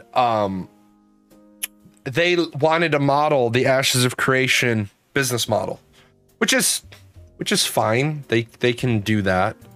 And what I said to them is, unless you've got that kind of money, unless you've got that kind of money like Ashes of Creation has, then you need to limit the additional workload. And they said, well, what do you mean by that? I said, so you're gonna make a Valentine's Day bear for game, a Valentine's Day cosmetic. You're gonna get a Valentine's Day bear suit. I said, you need to know how much that's gonna cost you. How much is the development cost of that? And they said, okay. I said, so you need to know from the concept art to the implementation, what's the cost? And then you need to say how many units at what price is that going to cost you? Is this what you want? Did you bring me this? Come here. Give me this. Cat's been trying to play fetch with me. I didn't see his ball.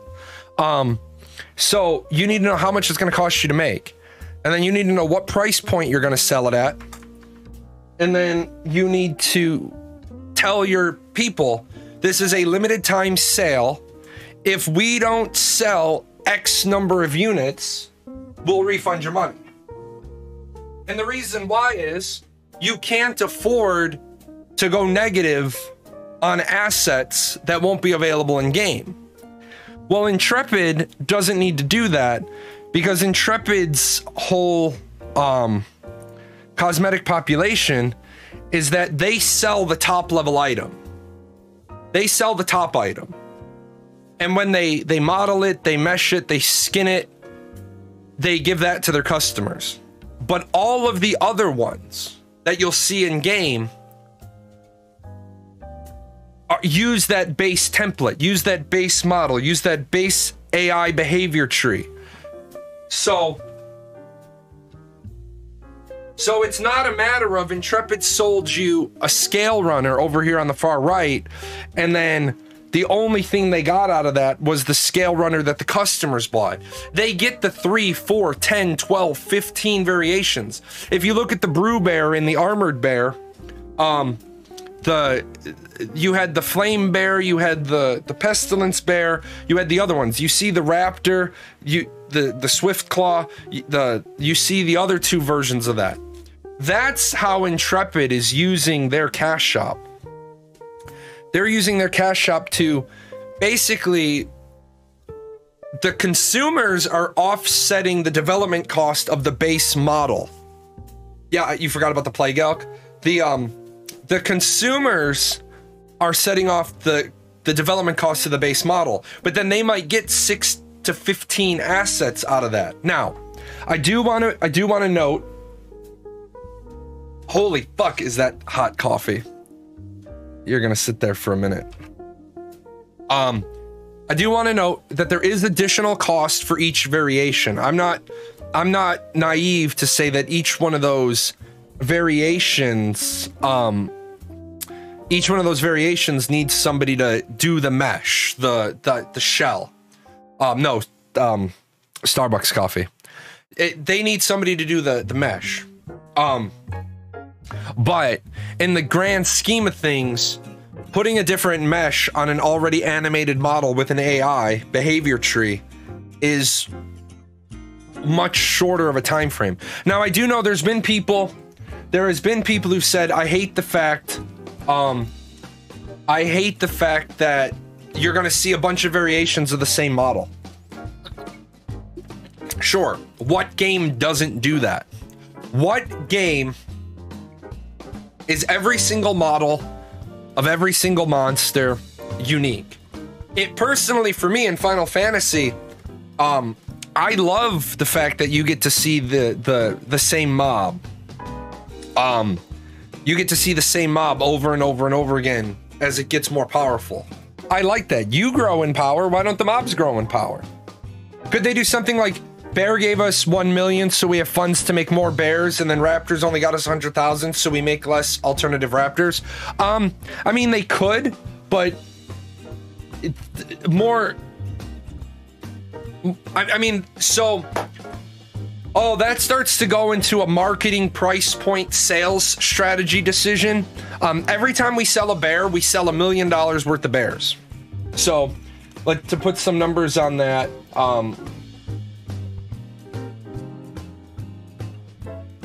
every time we sell a bear, we sell 40,000 units of bears. But every time we sell a raptor, we only sell 4,000 units of raptors. Well, what does that tell Margaret or the design team or who's ever making the decision for what to make? Because I would hope it would be the design team.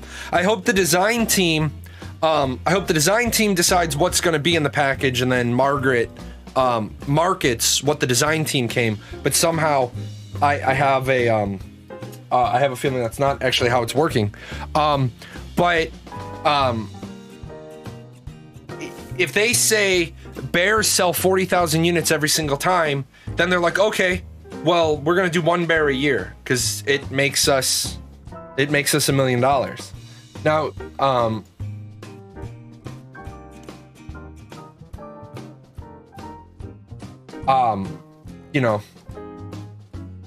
we're gonna make design decisions like that. Now, I don't blame Intrepid for making design decisions like that. So, Intrepid has several game systems that will necessitate players grouping up. True. The most obvious one is node sieges.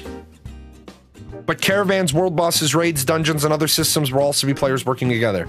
Sometimes I wonder if Intrepid is going to get this all done, even with flexible release dates. So, what's up, Flame Strike? This is a big problem for Intrepid.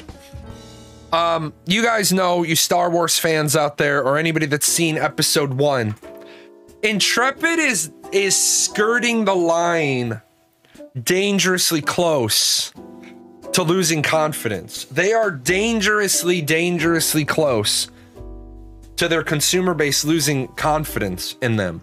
One thing I will say is that I tell you guys all the time, I don't think I'm in favor with the Intrepid Studios court right now, because I don't think they like what I have to say. And I was having a conversation with somebody about this, and feedback to me is, I'm just gonna give you feedback. I'm not gonna beat around the bush. I'm just gonna give you straight out feedback. If you don't like it, all you have to do is analyze what I'm saying to you. You don't like the feedback I give? Am I wrong or am I right? If I'm right, deal with it. If I'm wrong, aggressively turn around and shut me up and tell me why I'm factually incorrect. Now, some people have said to me, you know, they might be more receptive to your feedback if you said it nicer. If I was getting paid $10,000 for a CPI event, then of course I would say it differently, because at that point, my vested interest is my $10,000 contract check and my continued $10,000 contract checks. But I'm not getting paid. It's the same advice. Do you need it dressed up in a bow? I'm that old school military. I'm that old school military mentality, because I'm a Generation Xer raised by baby boomer Vietnam people. My upper leadership is that old Vietnam era, getting ready to retire era of people. I don't give a shit about your feelings. Show me where I'm wrong. If I'm on the outside, and believe me, guys, if you guys remember the early eras of the streams, I was nice. I was polite. I was trying to give helpful, friendly third-party evaluation or third-party opinion and direction. They didn't want it. Fuck them. I'm gonna point out your flaws. Anybody that's ever contacted me one-on-one for serious help, you know, I'm a very pleasant individual one-on-one. I'm a very pleasant individual one-on-one, even if you're not paying me. But when it gets to the point of, you know, your shit doesn't make any sense, Steven asked me to, there's a charge that the content creators were given in 2018 before Margaret ever arrived. Let me see if I can grab it real quick. I'm gonna grab this real quick, just so people know. And there it is. There it is. There it is. Save as. It's on the desktop.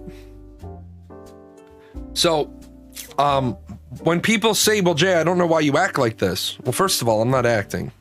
Just so we're clear on that. I'm not acting.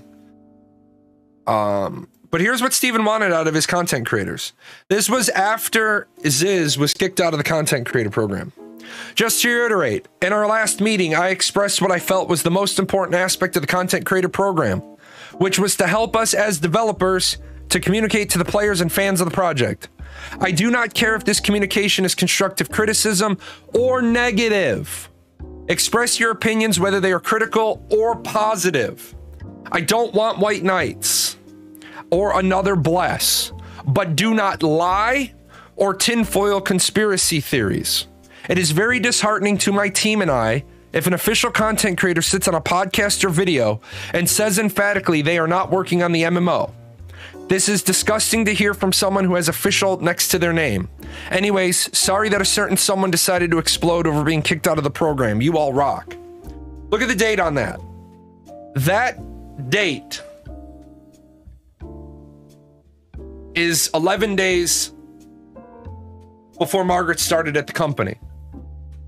If Margaret came into the company and did not know what charge the content creators had been given and never gave us other direction, this is where I talk about Intrepid Studios has a major organizational leadership issue. That's the boss. Even if Margaret comes to me and says, I'd like you to change blah, blah, blah, I say, great, get Steven to tell me. Well, I'm talking to you on behalf of Steven. No, you're not.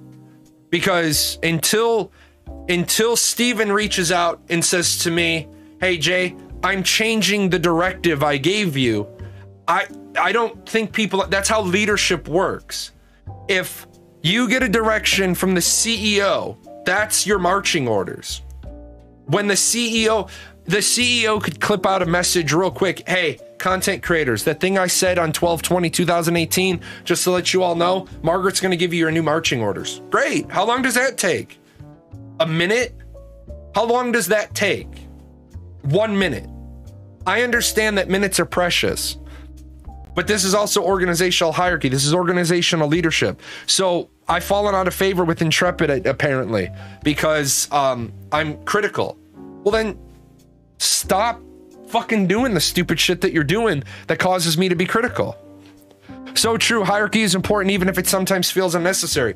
Hierarchy is always important. It is never unnecessary. The big piece to that, though, is a good leader gives you a vision, and then that's it. Steven gave us our vision, his vision statement. This is what I think a content creator should be. You can be positive, you can be negative, you can be critical, but you have to be factual. So when people get on my ass and they're like, you're so negative about Ashes of Creation, when am I negative? Negative would be digging up every little tiniest of the tiny mistakes and pointing them out. I don't think I'm pointing out the tiniest of mistakes. I think I'm pointing out, hey guys, you just built a vinyl sided house. Yeah. Plan called for brick. That's a big fuck up. By not spending time, money on single player elements, solo content, 1,000 non-combat classes, voice acting, complex NPCs.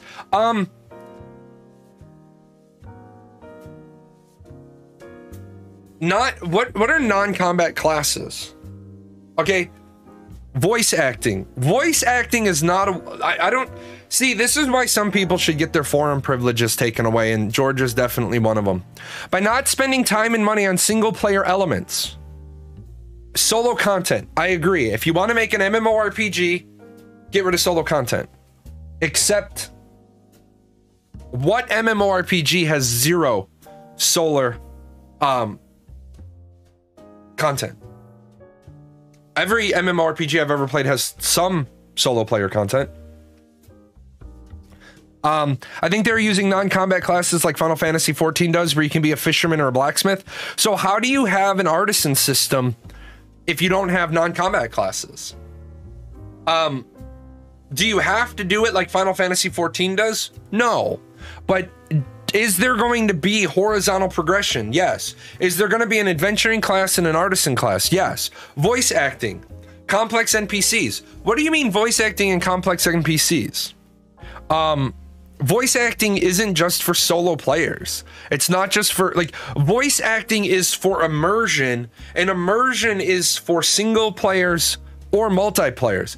There is nothing gonna get you immersed into a game more than a good voice acting interaction, especially at the tutorial. Appreciate the follow. Oh, sad sprocket. Have a hat, buddy. Voice acting is immersion. It has nothing to do with single player or multiplayer. I mean, they mean classes that suck at killing mobs on their own, which ideally shouldn't exist. Support classes. So, you don't want bards? Because bards, I think, are a non-combat class, if you go with that definition. When I play a game, I want it to be engaging. No, you want it to be competitive.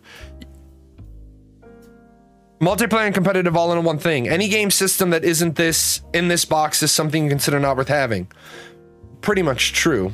They could do what Hell Let Loose did and have the community submit their own voice lines as a contest, free voice acting. They can't, and here's why. It's a great idea, but there's two problems with that. Number one, the voice acting is only half of the cost of voiceovers. Second of all, because remember, the other half of that is the sound mastering. Audio engineers are expensive. Number two, what do you do when somebody's voice acting is really, really, really good, and then they don't want to give it to you for free again? Anybody that played Final Fantasy XIV, Raban, when his voice changed because they couldn't get the same voice actor, it absolutely comes as a jarring shock to you when you hear his new voice. Like, you play through and you're like, oh, this guy's the bull of El Amigo. He's like, this guy's walking around with 2 coconuts in his jeans. And then the next voice he got takes him from like, I am Billy Badass dual wielding swords on the battlefield to I'm a diplomat, and like, sounded completely different. It'd be like Cisco dying on DS9 and doing a voiceover with Picard's voice. I mean, completely different styles. So yeah, I agree. If you want to have like a wide variety of voice people, what they really should do is they should buy the AI teaching software. I don't know if I haven't done it in a long time. I didn't want to pay for it. I couldn't afford to pay for it. At one point, I actually have an artificial intelligence voice double of my voice. The problem is it's very expensive to get it from the level it's at to the next level I need it to be at, so that I could just type the script for the videos. I could be pumping out a video every day if I could just type the script and have the voice double read it. But I typed up something and somebody said, hey, that sounds really good, but your mic sounds a little off. I was like, yeah, that's not even me talking, that's the computer. Clerics are probably going to be godlike in ashes due to the rock, paper, scissors, paradox, Jahlon examples. Jay is partial to clerics too. Yeah, guys, I want to tell you, I'm really secretly the cleric class designer at Intrepid Studios. I'm just kidding. But that would be funny as hell. An audiobook I'm listening to did that change the narrator and it put me off the series. But yeah, audiobook you're listening to changes the narrator past the first book and you're like, this is horrible. It's just like Dumbledore changing in the 3rd movie. Dumbledore changes in the 3rd movie. Why did Dumbledore change? Oh, the actor died. Oh, well, shit. We got that problem.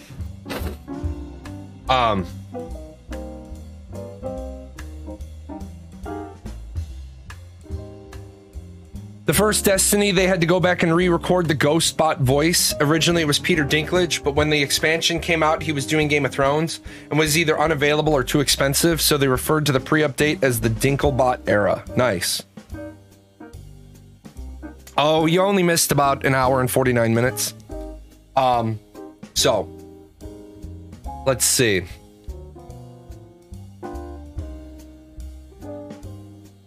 If I wanted to be competitive, wouldn't I be playing MOBAs? No. Why is it that people think there's no competition in MMORPGs? This is why George needs to not be allowed to comment anymore. Rip next Black Panther movie. Actually, there won't be another Black Panther movie. If there is another Black Panther movie, it won't be a replacement for that actor. Disney has already said they're not replacing the actor, out of respect. Crab turned black in the last movie. No, that's not actually Crab, Wolverine. That's a misconception a lot of people make. That's actually a different Slytherin. That's not Crab. They went off the book because Crab was arrested and couldn't appear, but no, that's not a black Crab. It's a different Slytherin. Progression, insight from a Crowfall and New World guild leader. Okay, I'm gonna be a dick here. I'm gonna be a dick. I would not admit to being a Crowfall guild leader, right? Going for lunch. Hey, send lunch. What's your thoughts about racial diversity in the Lord of the Rings series? So I do not have a problem with them making the new Lord of the Rings series have more racial diversity. What people don't want to accept, or people don't want to understand, or people want to be closet racists, or whatever it is. People were prejudiced in the 20s, the 30s, the 40s, the 50s, the 60s, the 70s, even the 80s. Okay, I share this story quite often.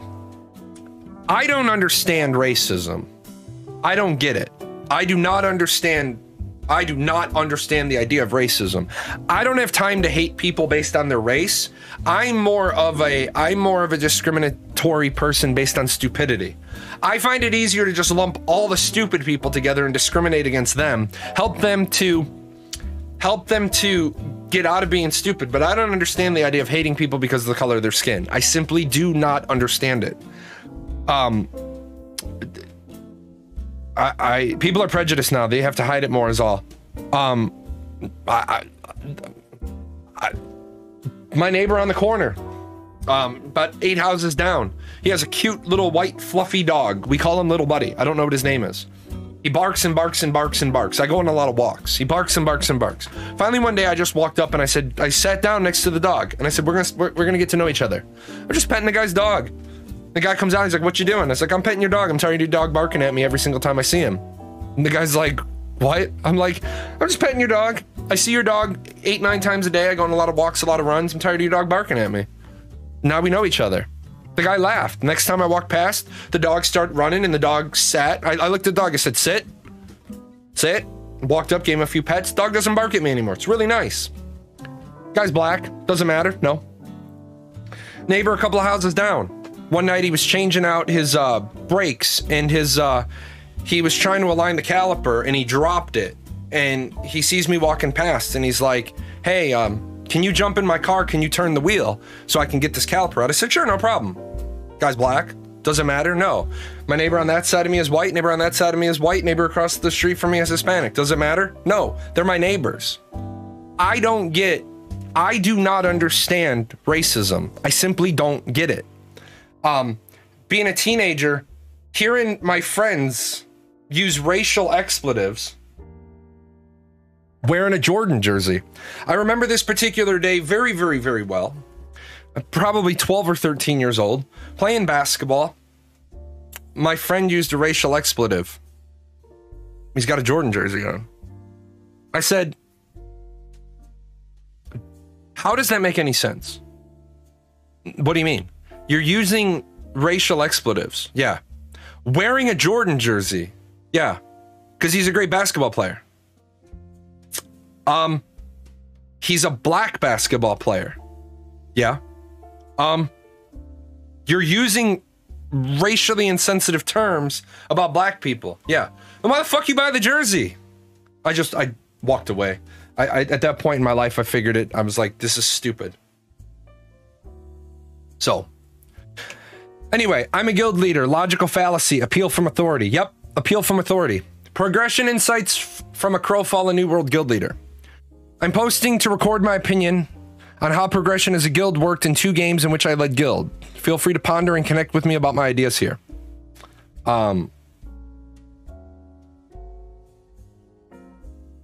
Okay, but from the Lord of the Rings TV series perspective, aren't they tarnishing PJ's original trilogy because of the differences? Not just races, but short hair elves too.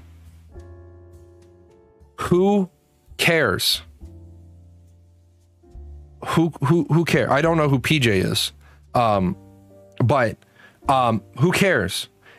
Are we making a representation of the book from the year the book was written? Are we making an exact replica of the book? Did we do justice to The Hobbit and Peter Jackson? Peter Jackson's original trilogy has nothing the fuck to do with Lord of the Rings. The TV series is based on Tolkien's works. Peter Jackson doesn't have a fucking say in how the prequel TV show works. Peter Jackson didn't write The Lord of the Rings. Peter Jackson produced The Hobbit and the trilogy into movies. The trick here is yeah, Peter Jackson's movies are interpretations of the original source material. He actually changed quite a bit of the storyline. He did in order to fit it in to the movie. It's not a 1-for-1. I mean, there are differences. There not as many differences as say the Wheel of Time, but there are differences. Game of Thrones, the first 4 seasons, even though George Martin was Okay, hold that note. Ignore the cinematic trilogy for now. If you quote... Okay. I don't care if people are upset that a modern adaptation... Hold on, just so...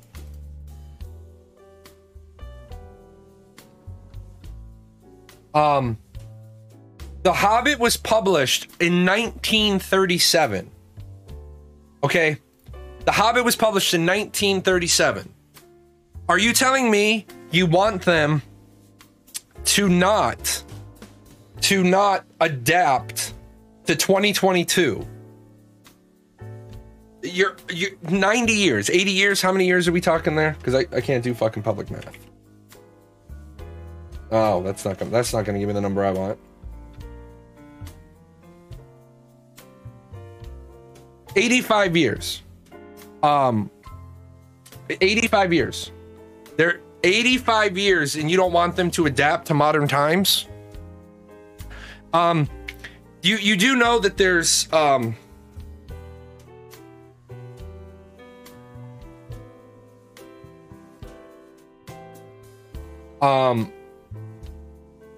you know that there's this thing called the Bechdel test.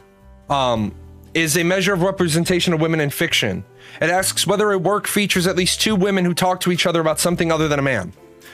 You realize that there are a lot of things. Okay, if we adapt to 2022 for worldwide racial diversity, more than 50% of the cast to be Asian. All right, you're a fucking idiot. Where the fuck are you coming up with the idea? Like, you want to be a fucking idiot, so you just decided to open up the gate and get on the idiot horse and ride way the fuck down the road. Why does 50% of the cast have to be Asian? Just because 50% of the world is Asian. And I'm also going to point something out to you. If you're going to try to come in with this bullshit, fucking bullshit, can you at least be more educated? Because what the fuck is an Asian? What the fuck is an Asian? Are you talking about somebody from Laos or Cambodia or from India or from China or from Japan? Korea? Do they all look the same to you? Are you that racially fucking insensitive that you're gonna tell me that Asians can't tell each other apart? Because they can. Asians can look at other Asians and know within a little bit of a degree of variance which country they come from. That's like saying European. Is somebody from Ireland the same as somebody from the Ukraine? So this is my problem with people who want to come in and be disruptive and go full fucking stupid. You're not cute, you're not clever, and you are way not qualified to come into this particular channel and start this shit. Because I will fucking own you if you no one is the same. Apparently to you they are, because you just said 50% of a movie should be Asian. So instead of coming in to a show and trying to be a fucking clown, why don't you come in and actually be prepared? Because what you're doing right now is you're fucking clowning. Okay, 50% of every movie should be Asian. Why? Because I'm gonna make a movie about the city of Chicago and I'm gonna make 50% of the cast Asian? Asian? Maybe I'm talking about the south side of Chicago. Well, which south side? Southwest or southeast? If I'm gonna make a movie about the southeast side of Chicago, believe it or not, it's going to be predominantly black and Hispanic. If I'm gonna make a movie about the southwest side of Chicago, it's gonna be predominantly white. And why is that? Because that is the makeup of those areas. Now, what is the makeup of Middle Earth? I don't know, but in 1937, an author in 1937 had a different perspective of the world than 2022. So what does it hurt? Does it hurt your fragile, sensible feelings that they're going to make some elves black? That they're going to give some elves short hair? That they're going to make... oh no, fucking... We can't have those people from Hobbit Hill that are black hobbits. It'll totally ruin the fucking genre. It'll totally ruin the metaverse. Come on. Really? Does it matter? Is it going to ruin the experience for you? Are you that big of a racist that watching a black hobbit roll down the street, kicking a fucking wheel of cheese, smoking a pipe is going to bother you? Maybe if it was reckless, somebody get reckless in here. Because if there's a fucking black hobbit rolling down the fucking street and he's kicking a wheel of cheese and he's smoking a pipe, I'm naming him reckless because he's got the really good weed. I don't mean to come off as uneducated or racist. I just find it amusing that racial diversity Hollywood depicts is NYC racial diversity, majority white, but with a secondhand racial equality. Let me stop you right there. I don't mean to come off as uneducated or racist. I don't mean to come off as racist. You know how you don't come off as racist? Stop being a fucking racist. This has got to go on the screen just so everybody watching this sees why my temperature has gone up. I don't mean to come off as uneducated or racist. Stop being uneducated. Stop being racist. I just find it amusing that racial diversity Hollywood depicts as NYC racial diversity. What the fuck is racial diversity Hollywood? I didn't know Hollywood was one entity. Which studio are you speaking of? I didn't know one studio. I didn't know one movie represented an entire studio. Why aren't there a lot of black people in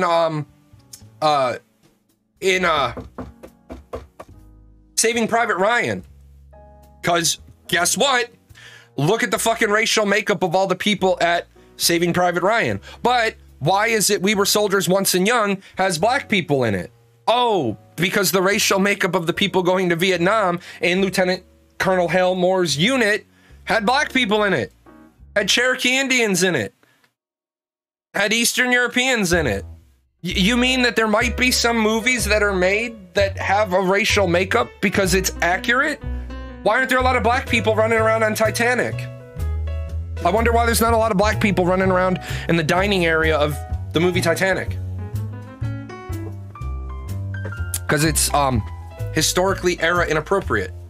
Now you're gonna say, you're probably gonna try to hit me back with, well, where did all these black hobbits or black elves or black humans or wherever they came from come in Lord of the Rings if they weren't in Peter Jackson's interpretations? I'm gonna pose a better question to you. Why didn't Peter Jackson have more bit actors that were black? Why didn't he introduce them? Because he was afraid of offending the Tolkien audience. The Tolkien audience wanted Peter Jackson's representations of The Hobbit and The Lord of the Rings to be as close to accurate as possible. Tolkien didn't write them into the book because he wrote the book in 1937. It's 2022. If you are afraid of racial equality in 2022, it is time to sail your ass to an island and live there. Oh yeah, Tolkien also never said elves have pointed ears, but look, pointed ears elves everywhere. They did actually have many actors of color. They were just presented as orcs or people. No, they didn't have people of color. Those are called fucking extras in costume. Come on. You want to get fucking clever? I've already fucking slapped you twice in this conversation. I've already slapped you twice. Twice here. You're being a racist. And if you don't recognize that as being a racist, you need to log off the computer, you need to get yourself a cup of coffee, you need to walk on somewhere that you can sit on a bench where you can see a lot of people, and you just need to people watch for a really long time.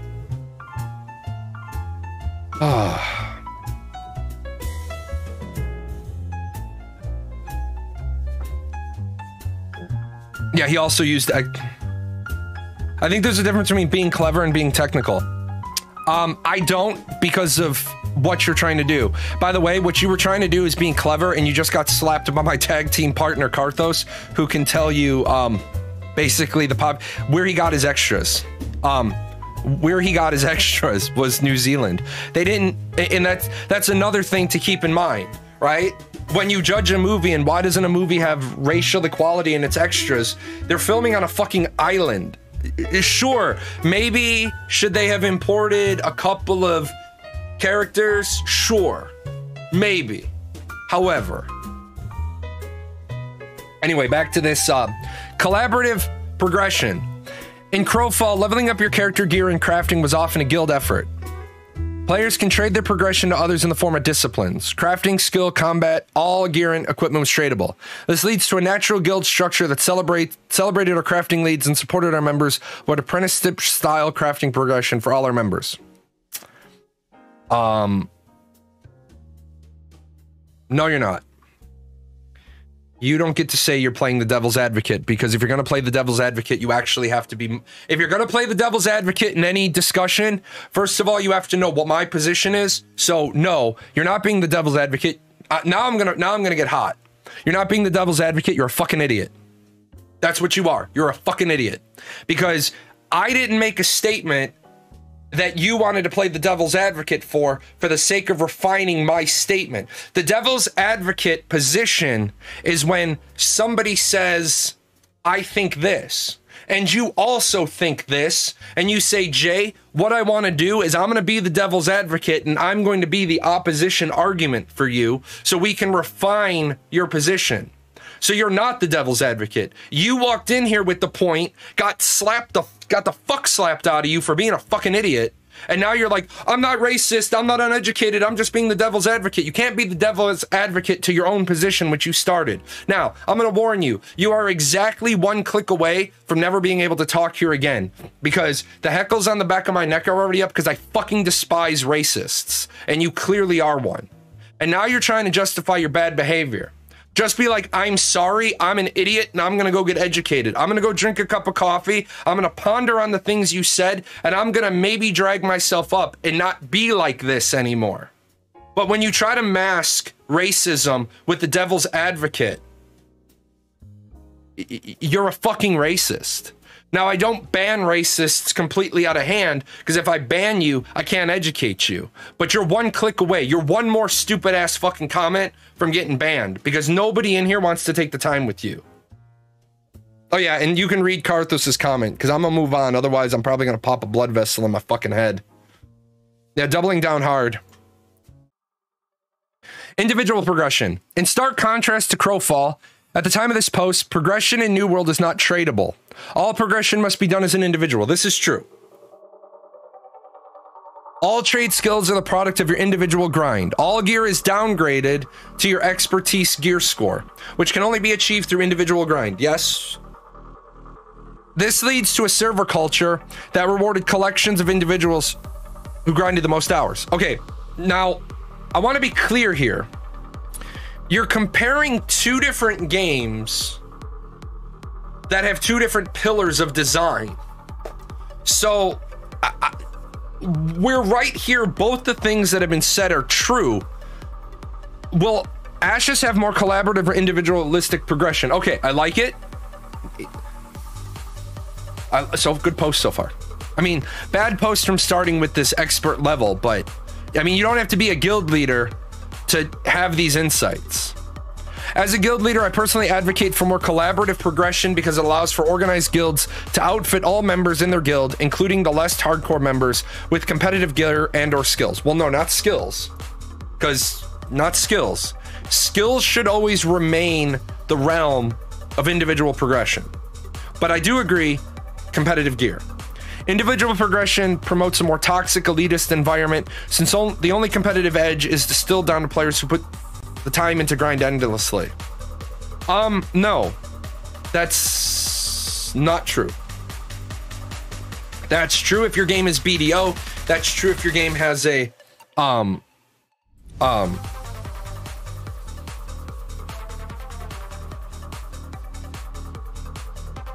there you go. That's a good way to disengage. But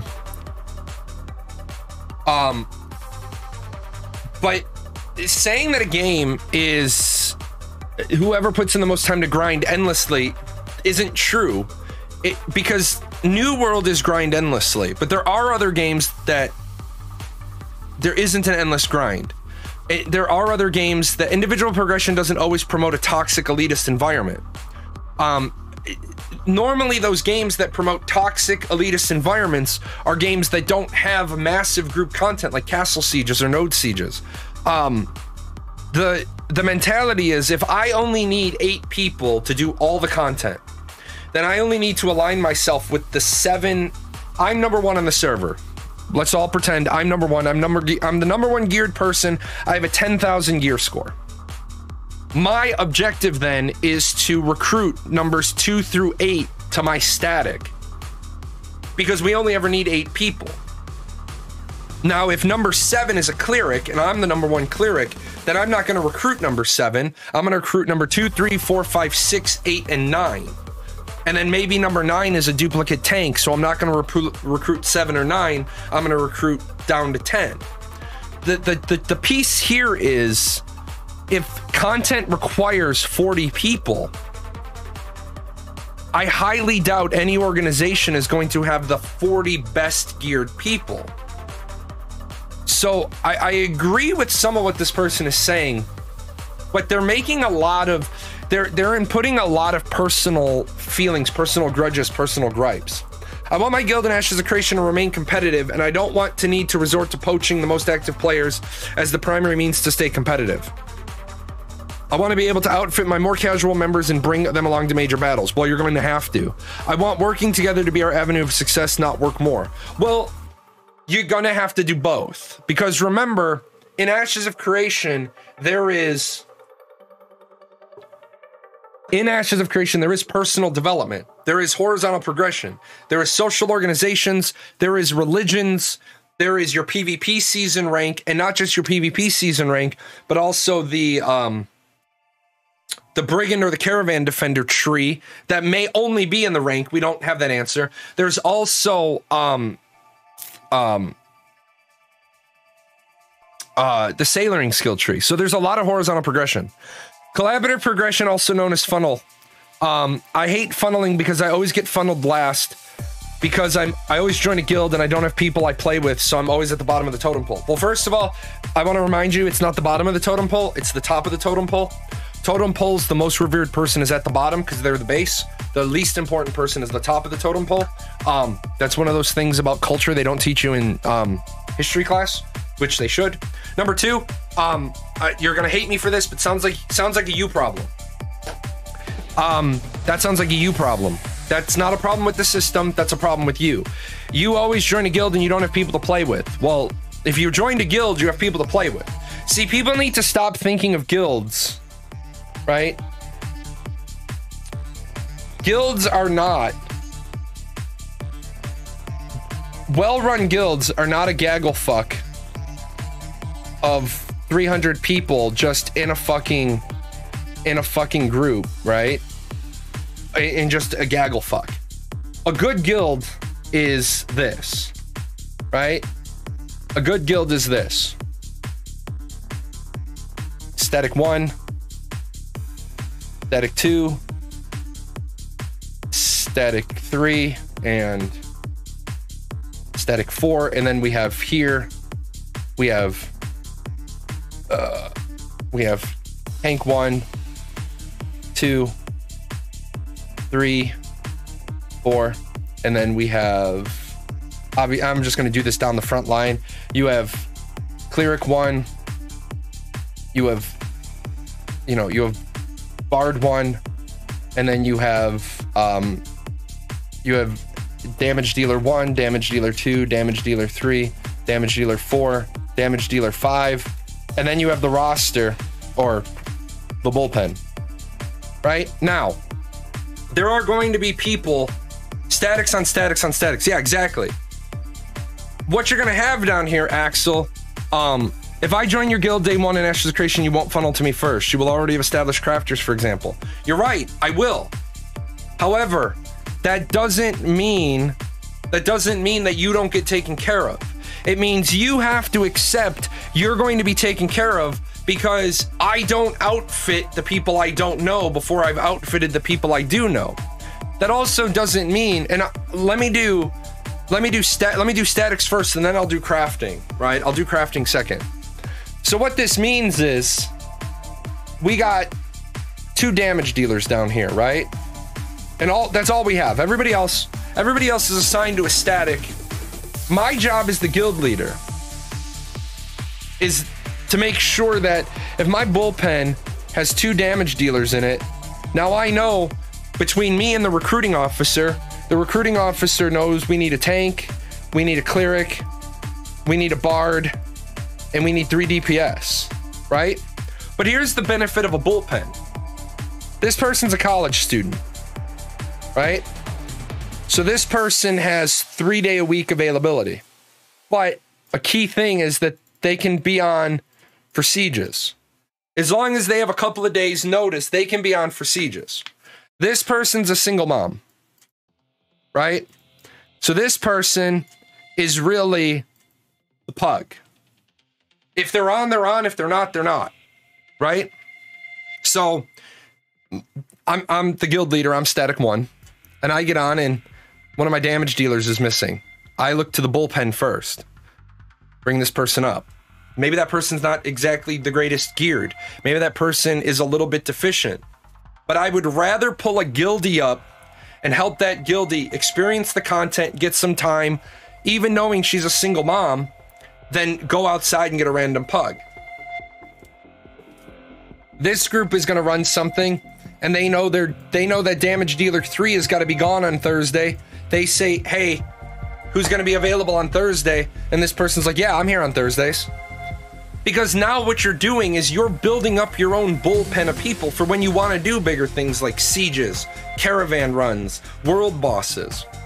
It also gives your recruiting officer people to find, and he also knows, you know what, I'm not going to recruit to fill for those 2 people. Those 2 people are literally relief pitchers. Now, what Axel was talking about was crafters. So, because we're not 100% sure how crafting is going to work, it's really hard to say how do you feed people. But one of the things Axel needs to realize is Axel is a new crafter, right?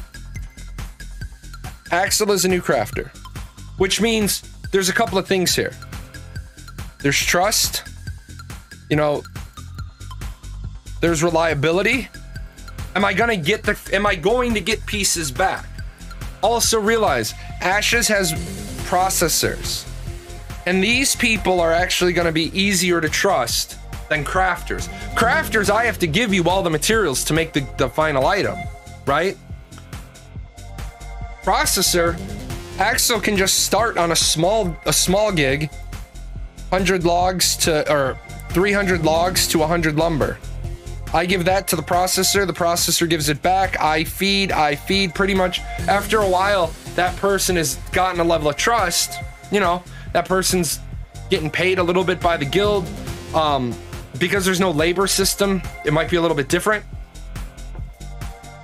But, gotta remember that. Now a crafter, before I can say I'll level up or funnel to new crafters, what's the leveling system? Now, maybe Axel comes in and Axel says, I am a shipbuilder. And I'm like, all right, man, I just want to let you know, we already have 6 shipbuilders.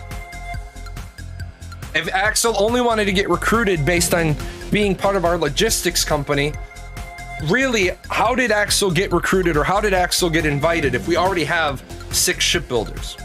Now, maybe Axel comes in and says, I'm a blacksmith. And I say, okay, I'm going to turn you over to the logistics lead. That'd be Faye. Faye's going to say, okay, you're a blacksmith. What social organization are you? And they're like, I'm Clerics Guild, or I'm a Scholars Guild. Okay, great. Perfect. How high up are you? Do you have your custom wheels yet? No. Okay, what do you need to get those custom wheels? The custom crafting dial. In Ashes, you're going to be feeding 3 times as many crafters for every skill set, because I'm going to want a master blacksmith who is Scholars Guild. I'm going to want a master blacksmith who is Thieves Guild. I'm going to want a master blacksmith who's the Merchants Guild, because they have those extra dials. Now, some people are going to join and be like, well, I haven't picked one yet. Okay, I want to let you know that we already have a Thieves Guild blacksmith. So Scholars Academy or Merchants Guild is really what we need you to go into. Can you build carts and Ashes? Yes. Caravans. Don't forget the Gatherers, they supply everyone. Gatherers are a little bit different, because Gatherers are basically, you're turning stuff into the guild. Basically, the way it works is, most guilds are going to pay you 75 cents on the dollar.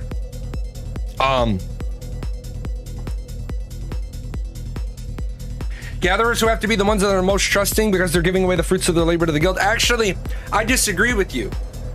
Gatherers are like a hive of scum and villainy, because what's going to happen is Gatherer comes in, drops off their 100 logs, gets paid by the paymaster.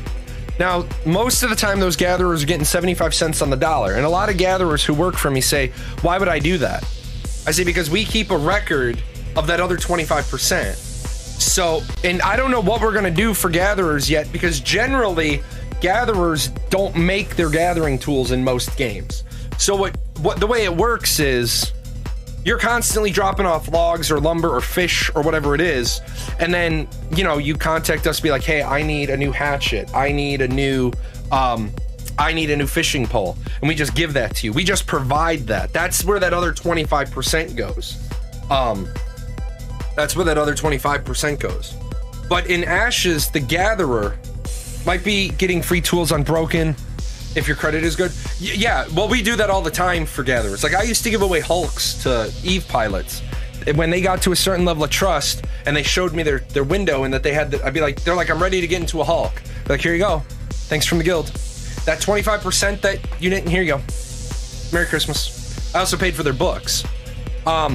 So that's part of the deal there.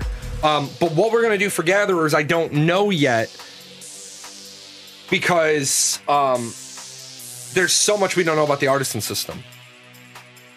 This right here, before I even read, here's a rude post. That's George, why nobody reads your posts. It sounds nice, but I guess the most obvious con is anyone who's not in a guild or disliked by the guild is totally screwed. Well, why are you in a guild that you're not liked by?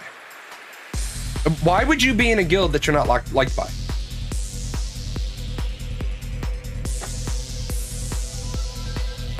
Unless what the guilds can create is also auctioned off for the most part, each of the middlemen, whether in a guild or not, make the gear expensive rather than inclusive. Kind of reminds me of Anoxia cloaks needed to be successful in Blackwing layer of Vanilla WoW, or any number of tabletop RPGs that would lead the party on a quest line revolving around magical items. I like the idea of this being a large piece of the end gear pie.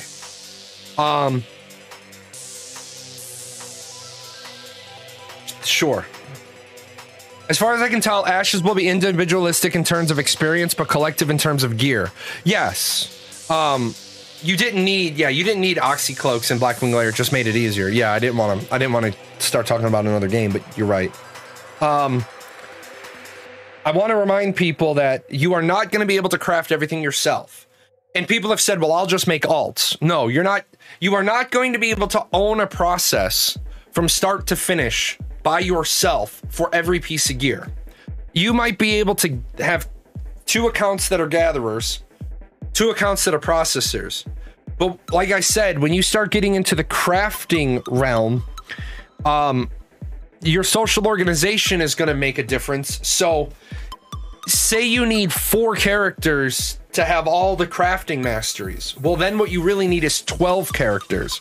Plus the 2 for processing, that's 14, plus the 2 for gathering, that's 16. You would need 16 characters, and not just alts. Remember when I talked about mastering a craft and being max level in that craft are 2 totally different things. 2 totally different things. I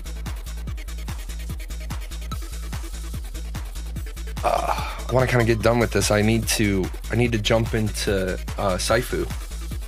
Especially based on the Ashes game design and philosophy, adventuring progress should be more individualistic. Guilds will be collaborating on guild progress and node progression. They might be collaborating somewhat on social organization progression. They might also be influencing crafter progression to some degree. Maybe. It's probably better to trade resources and base gear, which should be fully tradable, than trading gear that's been tailored to specific specs for active skills, passive skills, weapon skills. Yeah, but we don't even know if all that... This is all old. This is old data. He needs to get caught up or stop talking. The gear having stats on it is old. Once your raid was more geared up, you didn't need them for everyone. Yeah, I mean, that's how it is in most games. Adventure progress should be individualistic. What is this, ESO? I don't understand how you still get the wrong impression about this game.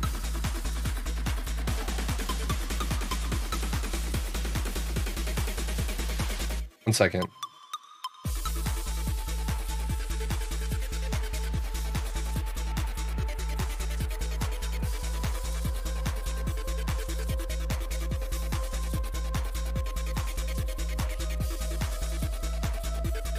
If you can't read between the lines as to what I just did, well, you can figure it out. You need to understand... Okay, you need to understand his MMO history to understand what he means sometimes. You need to shut the fuck up about him. This person is a big boy and can say what they want. Like...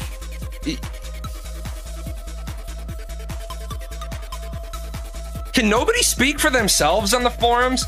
Like, come on. If you two think that managing to explore the world, leveling up your combat class, gathering high-level materials will be solo task, you are mistaken big time. Oh my god, George actually said something right.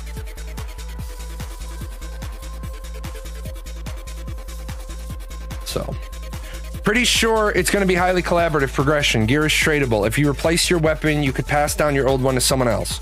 You can only master one of the 3 progression trees, so either a master, gatherer, processor, crafter, which promotes working together. Yes, absolutely. Having different people with different masteries, recipes. Gatherers could donate wood, processors could process the wood, and the shipbuilder could make the ship. Yep, that's how it's going to work. But you will still be able to go out and do somewhat individually. Gather or sell it by processed or find a crafter to make your gear.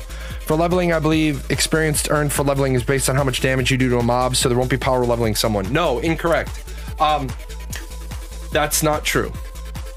And I don't feel like fixing it. All right. I'm going to take one more. I'm not going to take this last one. I'm going to take one more because I do have to cover Sci-Fu today to validate my key. After playing 50 hours of Lost Ark, I can say the game is a walk. I've not tested it thoroughly, but they say that the game becomes difficult after 200 hours reaching tier 3. It seems sad that you need to put so many hours into a game to start being difficult. The game is a walk. I hope Ash is not. It's an opinion. If I'm wrong about something, correct me. I also think that MMORPG has little, that they are story missions, but you can do alone without problems. Everything is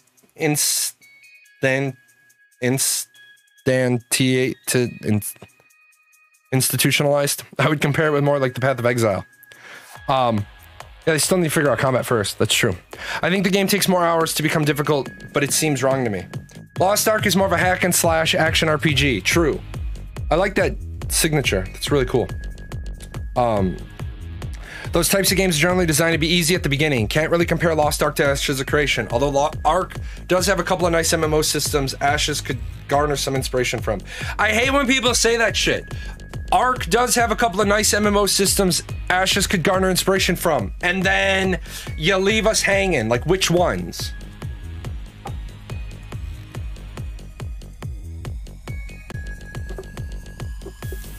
The graphics are gorgeous in my opinion. And the gameplay is a lot of fun with great mechanics, not really a cheap mobile game. I think it's okay to compare elements of it to Ashes, however, they will be vastly different. Ashes of Creation will have a higher portion of sandbox elements and will feel less like a theme park, where Lost Ark is very much guiding you through the story right through the gate for the most part. I think what Lost Ark can do well is giving you things to do, but really to do a decent amount of content. Mind you, it's been out for years, but it's one of its biggest praise points. Ashes has pretty good goals in terms of populating the world with things to do, but it puts the reins more in the player's hands. Also, aside from the localization, the gameplay is honestly really fun with an enjoyable story, and the way they used to use good directing to add depth of scenes. The scenarios, dungeons, pretty well done. Well, true. So, I mean, I guess the whole idea that games get more difficult the higher level you get is true, because you start facing endgame raids and endgame dungeons and endgame everything. I'll tell you right now, Endwalker, I have no doubt that Tamir is probably going to be like, come do this for me. Tamir does not like some of the fights in Final Fantasy. So I would not be surprised if when she's trying to finish her last fight, she's like, just shut up and come do this for me. Or she'll get her raiding guild to make her not, because Tamir has a character with me on our server and then she's on another server. She'll have her raiding guild come and help her with her storyline. A couple of the story fights are tough. No spoilers, no spoilers, no spoilers, but I did everything in Endwalker with my trust except the very last fight. I do love one thing they added in Endwalker, which makes me smile, is that Alphino can self-res himself. Someone who isn't super excited by the entirety of Endwalker, I'm shocked. Shock, I tell you. Yeah, I love the fact that what is it that Alphino says? I actually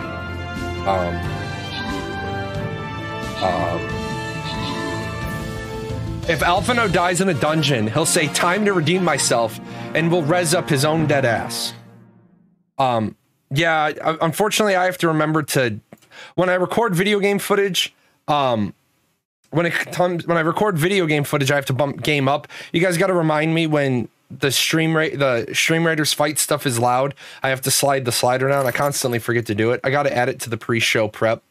I'm going to grab this question real quick, and then I'm going to take a quick break, and then I got to cover Saifu, because they gave me a free key, and you got to cover games when they give you free keys.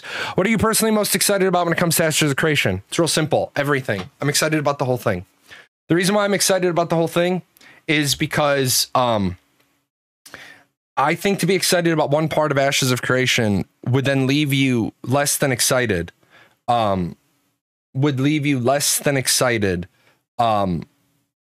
Because everything's interconnected. Like, you want a really good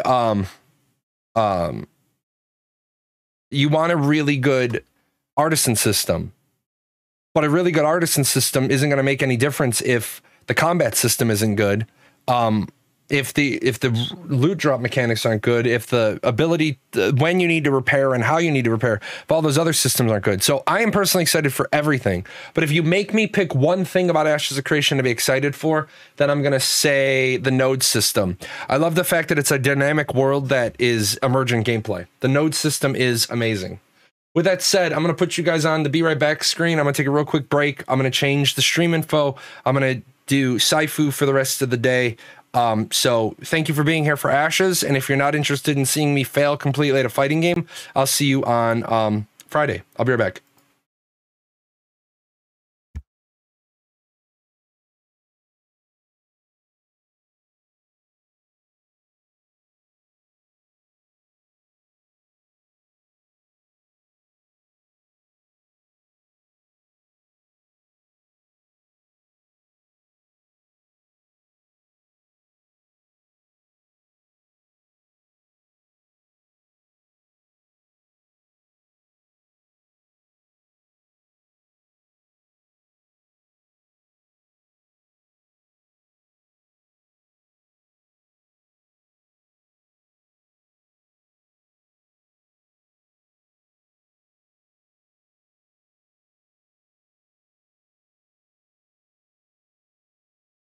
Alrighty, so I'm gonna change up the you gotta change up everything.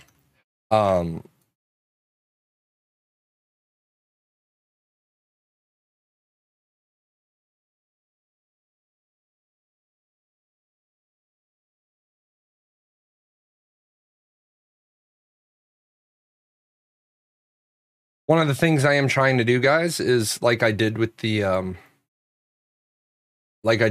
World of Warships campaign, I'm trying to come up with ways to generate money for the company without that money coming out of your pocket. I know money is tight for everybody, and I know, like, unless your name is Sneckers, money's tight, but it takes money to make money. So right now I'm trying to come up with ways to play different games that will eventually lead to you know, more paid reviews. So never played this, never seen this. They offered me a key and I was like, well, you know, looks a little interesting. So I'm gonna take a quick look. Want to tell you guys one thing that happened. I got offered a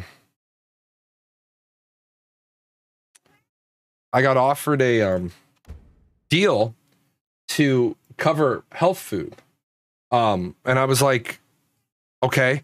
And then they were like, when your people subscribe to this food agency, you'll get $100. And I was like, okay, well, what do you mean by subscribe? Oh yeah, when they place a huge order, I'm like, no, I'm not even remotely doing that. I'm not promoting that in the slightest.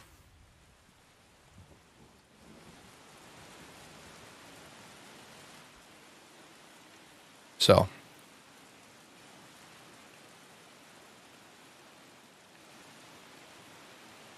Did you hush your face? No.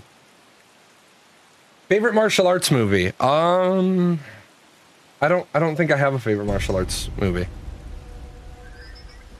I love you, Jay, but I ain't subscribing to No Health Food. Yeah, man. I thought it was like if you guys subscribed to like the newsletter. No, they want you to place an order. I was like, I'm not doing that. I'm not even offering you guys that.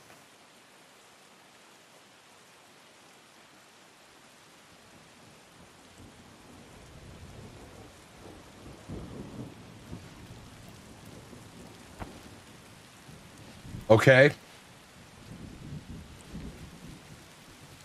Stop. Stop. Go away. Here. I have a cat that plays fetch. Isn't that the go-to strategy for companies? If you get X amount of people to buy our product, you'll get Y% rebate. Yeah.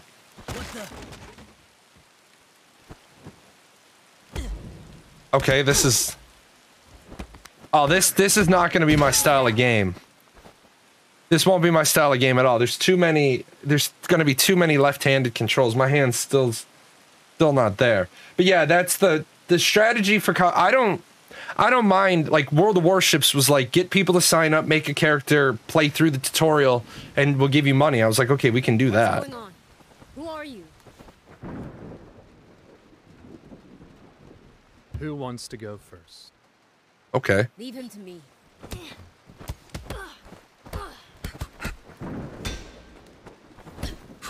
Stop!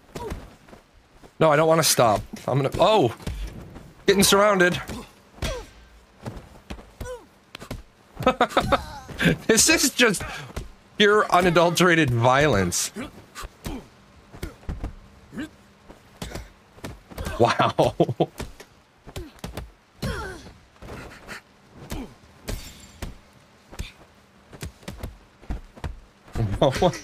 Is this Lost Ark? No.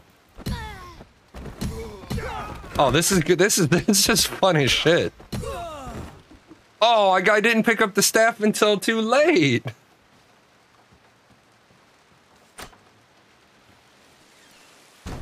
I'm beating up everybody. I can't hit them when they're down? The hell is that? But there's like a Path of Exile skill tree system. Okay.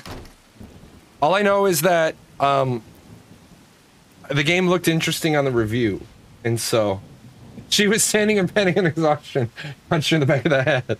Yeah. You. Oh, hi. I thought you said they'd put up a fight. Oh. I'm barely breaking a sweat. I'm supposed to hit him. Sweep the place. Nobody leaves. Nobody leaves. Sure.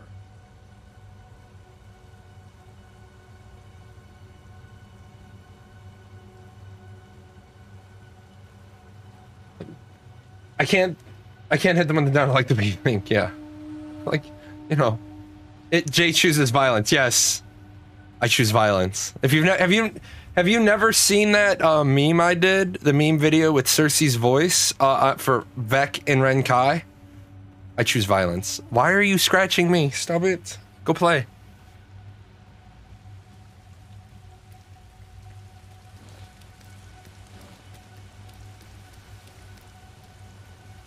So it would be nice if I had any idea what was going on. I love a game that you just start and just start beating people.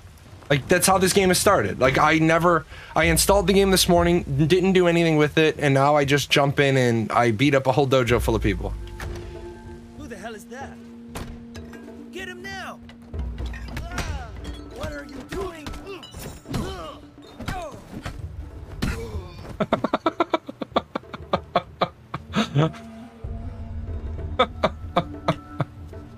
Ah. This is too good, man. Just too. It's. This is just. Yeah, they don't know they don't know what's happening either. Oh, whole room full of people. What's up, guys? Yang! How dare you! Get him! Nerves get the better of you? No! Oh, goodbye. Oh, was that a crotch shot? Because I'm all about that. Oh, did I break my stick? Tosses you right? Yes. Smack people, smack, smack, smack. Tosses you right in the middle of the story with zero application. Or zero explanation. It does have some Hades-like elements too, where dying, falling is a game mechanic. No, it is a sharp end. Hit him with it, yeah, right? I like how I tore his pants. This guy's still kind of living.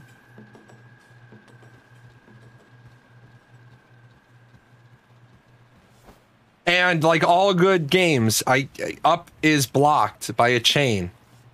You can beat the hell out of 52 people, but you can't jump a chain. This is good stuff.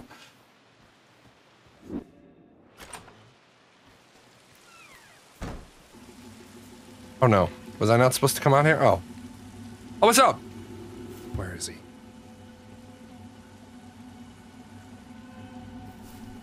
Apparently he's in here. You shouldn't leave any witnesses. That's true. Uh-oh.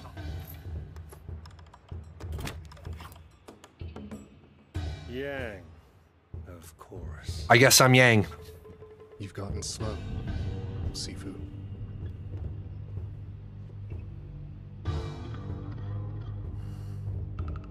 You know why I'm here, don't you? I don't know why you're here. Step aside.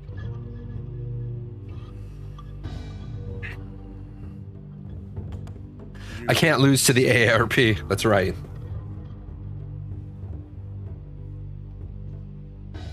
Uh-oh. I should never have taught you. Now you know too much. I don't know anything. By returning here tonight, you've given me a second chance. This time, I will do what I must.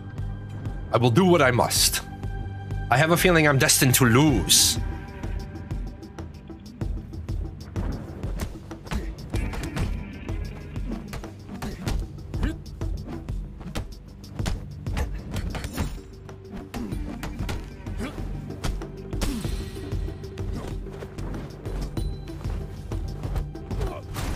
Wow. What kind of Kung Fu master wears Dockers? Yeah. I have a feeling this was I am predestined to lose. I got a mind blow for you guys after this fight. When I look into your eyes, I see nothing.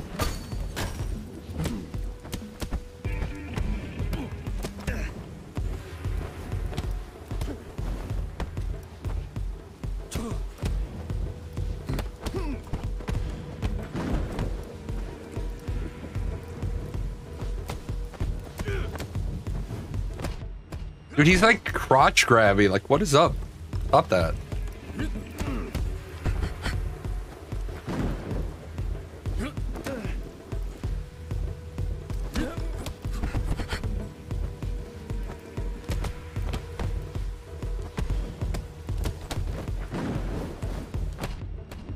I just got a free key. It's not sponsored. Not getting paid to stream it. Just got a free key.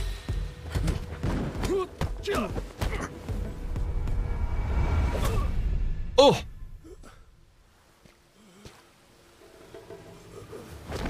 I killed an old man. He's dead. I don't know how I did that.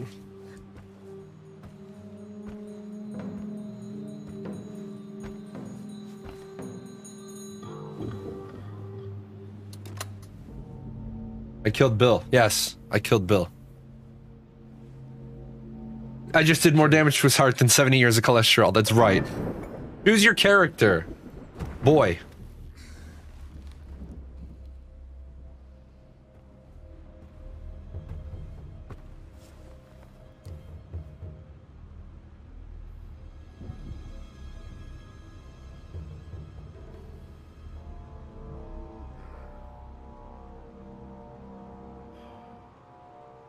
Getting weirded out. Whoa, why are we on the leave no witnesses with my character? Whoa, I'm supposed to leave no witnesses.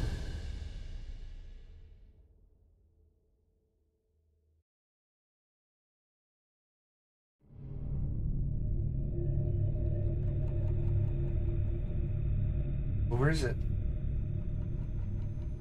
Okay. Doesn't look good.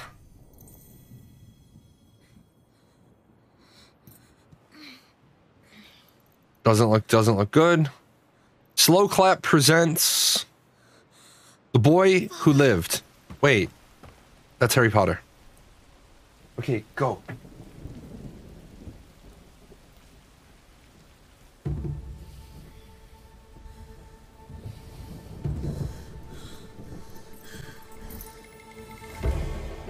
Oh. Gotta love a game that does the credits at the beginning. By the way, guys, you ready for a complete mind blow? Did you know that Darth Vader is the Grand Master of the Jedi Council?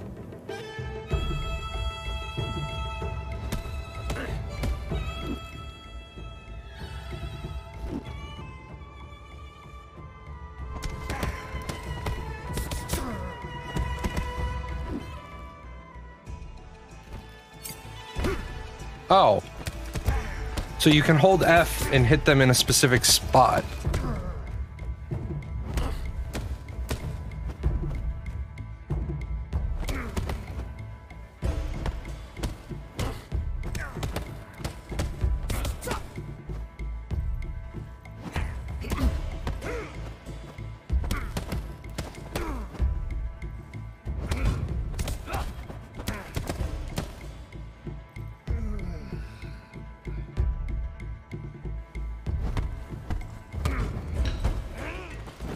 Kill the botanist.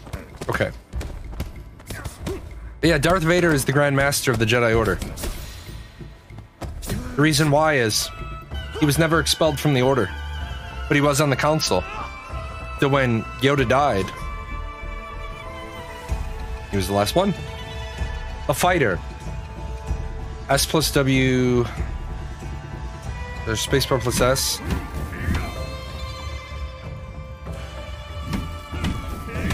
Wow.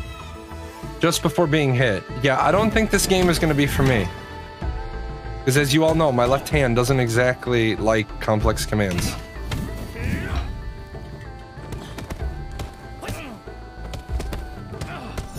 So you start the game as the antagonist, yeah.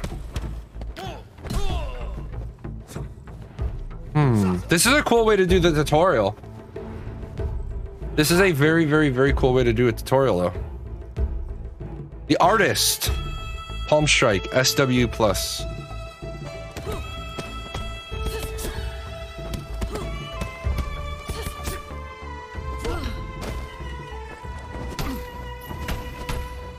Wow. She's angry.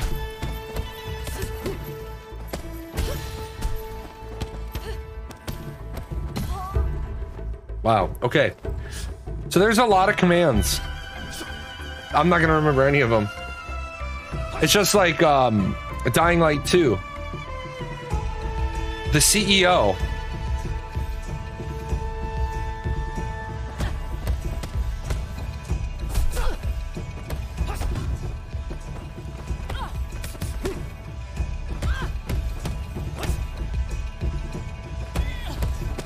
Wow. Oh, nice. Beat up grandma. What's the button combo to do your catchphrase? Yeah, that's right. This is like the movie Ninja Assassin. It's like we're getting all crazy up in this joint. So, getting all crazy up in here. The leader. Wait.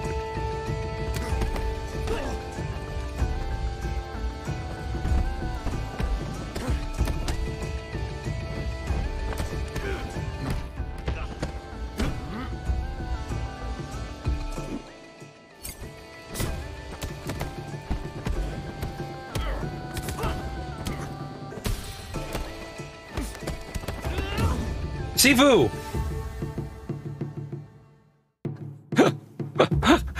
I guess we're gonna call out Sifu when we kill somebody important. I just beat the game. That's right. Present day.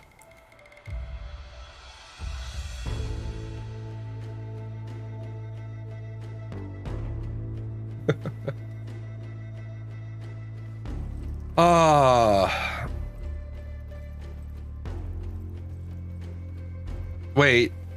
This is my dad's house. I want the big stick. Give me the big stick. No big stick for me? Okay.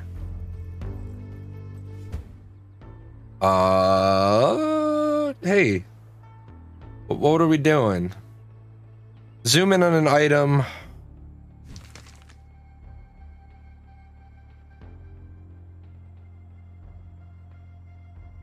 He lived... Trained and raised by my father in Sifu, we were close. He taught me a lot over the years. He disappeared with his wife and daughter, when I was still a child. He came back years later and murdered my father in cold blood. Okay. This is my hit list? Oh, cool. Good stuff. Let's just get to it. I'm not big on the reading, I'm big on the ass kickery. Skill tree. Okay. Let me out.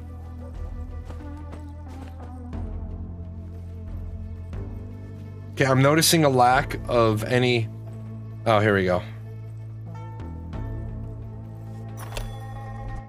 The botanist. He's the one who cut my throat that night. He's the first on my list. He works for a gang as a botanist and never leaves that warehouse. All right.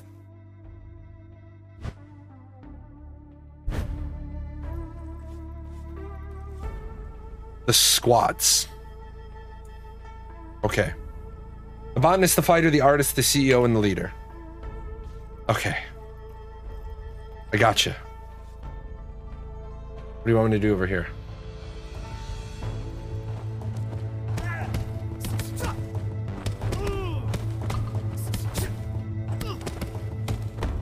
Oh, this is training. Oh, I like this. This is a cool one. You guys notice over there, if you press passive, the AI is passive, or you can make the AI aggressive. Wait, no. Aggressive, yep. So you hit number 1 and it changes the AI. That's pretty cool. That's a good way to do the teaching. That's a good way. I like that. See, you could learn a lot from different games. Okay, can I leave? No leave? No out? No out? What the hell? Where is out? Noticing no tutorial. Little interesting. Here, let me go back over to the board. Q. Here's the botanist. You select the stages from the window in your house? That's not intuitive. Oh, enter, start. That's weird. It's a little interesting. By the way, guys, I'm gonna need ideas for the charity event for the first quarter. The first quarter's almost done. We're halfway through the first quarter. What should I do for a charity event? Start. Oh. Alrighty. Oh. I am here to kick ass and find a botanist. They've blocked the entrance to the warehouse. Need to find another way inside.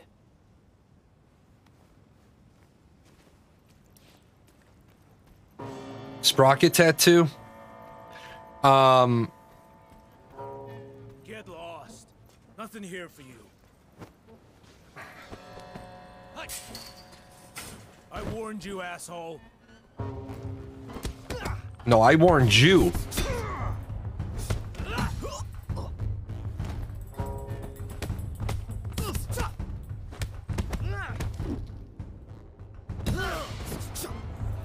Sprocket tattoo. I would get a sprocket tattoo. I would get it as my second tattoo. I still gotta get my first tattoo. It's been rough trying to get a tattoo during COVID, man. A lot of tattoo shops are like 6 to 8 months backlogged because they can only tattoo shops fall under like medical because they have to follow medical procedures. So a lot of them have been saying it disrupts their it disrupts how many clients they can have.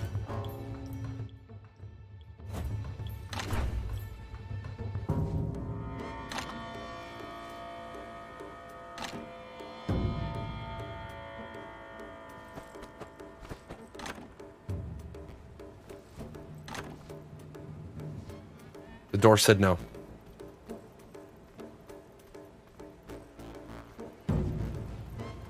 Hey, you! No, hey you.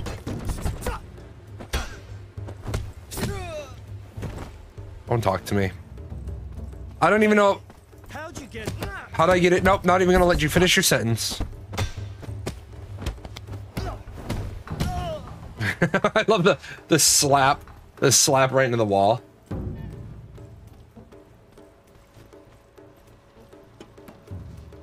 Junkies.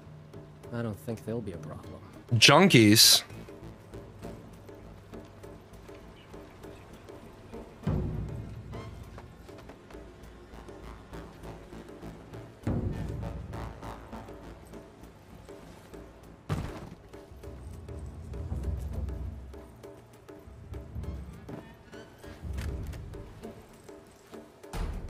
Well, I already slapped the shit out of all these guys.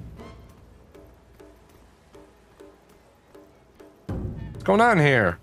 What sort of shenanigans is this? We went in this door already. And we got told no.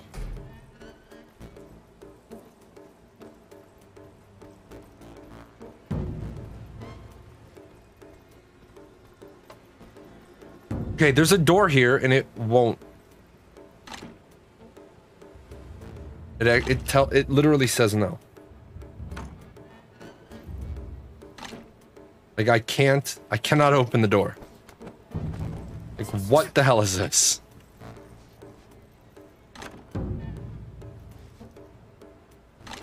What is this? All right, I'll take another look around the building. Why is there a door there that I can't open? Oh, hey. Wish I had that. I could have beat some junkies with a pipe.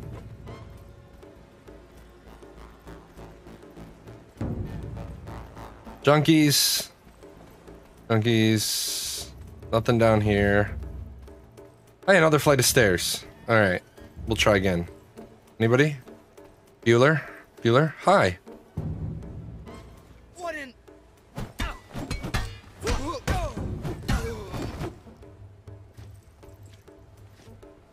It's not too intuitive. Yeah, I'm noticing that. Game is not too intuitive, and you guys know one of my criteria for games is ease of gameplay. Not is the game easy. I like the art, I like the sound effects, I like the combat. Coming to our place? Yes.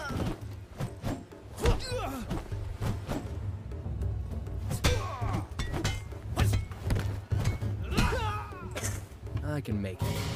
Just need to run at it.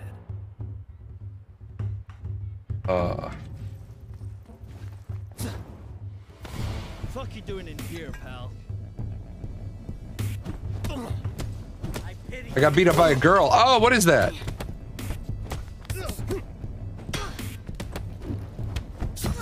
You didn't need that kneecap. Give me my... What, did you throw a fucking bottle at me? The fuck is this? Any regrets now? Yeah, I regret not having my pipe in my hand when I hit you. Bust out some teeth.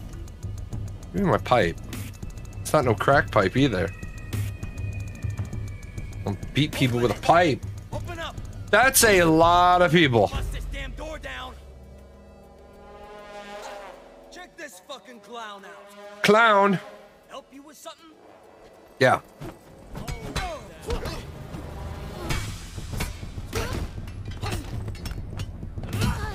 I like how the next guy just stands there waiting, like you might want to have helped. Get the better of you.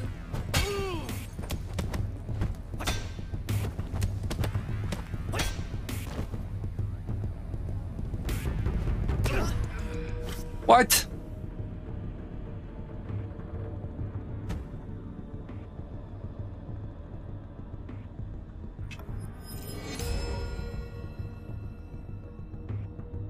I just died. I'm 21 now. Damn. Thought it was over.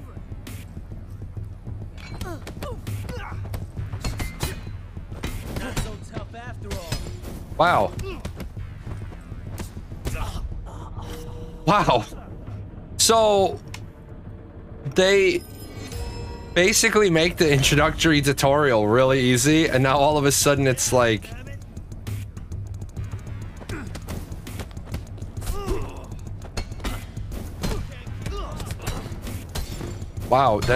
wow. So there's a lot of flaws with this game. Just stay down. Now that they're okay. Nerves get the better of you. Put that down. No.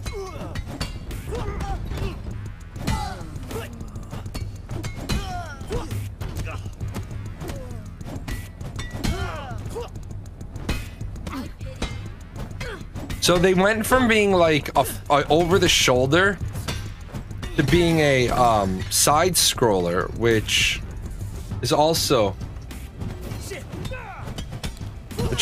a little different. Wow, I aged a lot. Yeah, kind of roguelike. It changes when it wants to screw you up.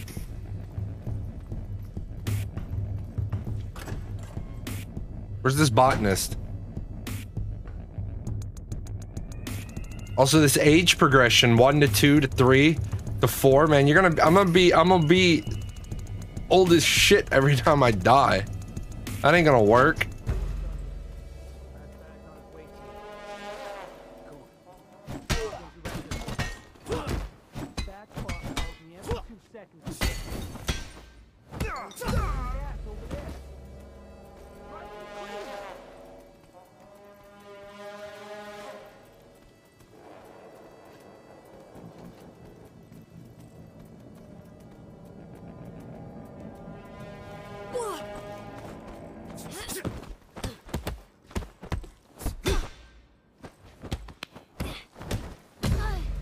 I like that slap. Look how old he got though, man. 6 years in a hallway. I mean, I know some people have aged 6 years waiting on ashes, but that was a little rough. Guys, we got company. Yes, you do.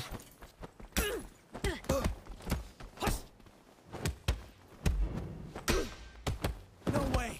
No fucking way.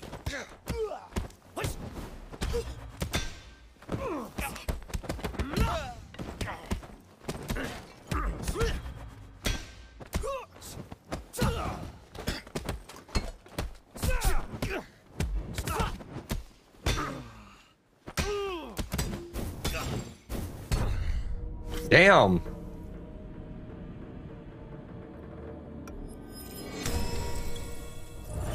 $30.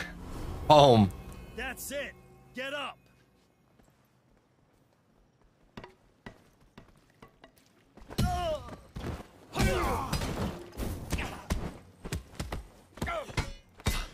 Any regrets now? Wow. 35?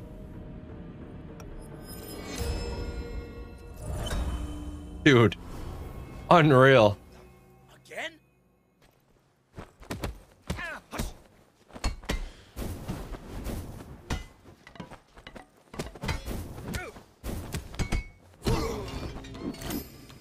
Oh, lost to death. So now only aged 4 years. Nice. 10 years in a back alley. The warehouse. I'm getting closer.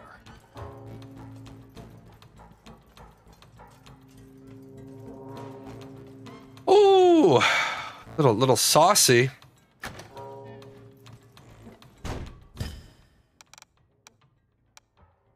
Open the skill tree.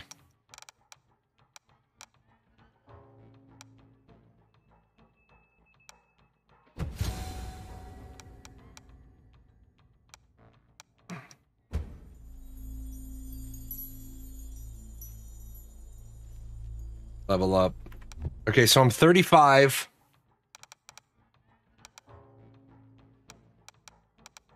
I needed more points.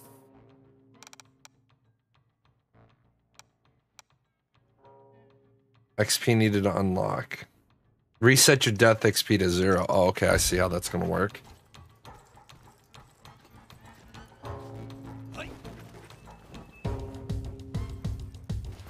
Came to the wrong place, pal.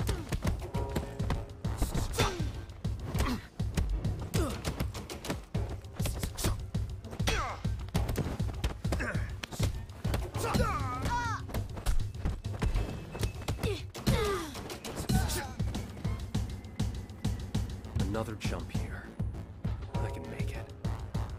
Remember to go back, I guess. Another jump. Where are we jumping to? Bags of money. Oh, hi. Fat boy. I'll have to throw you back through.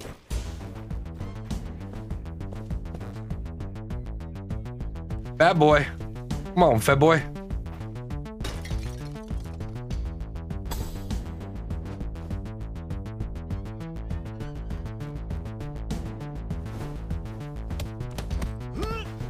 Did you forget how to fight?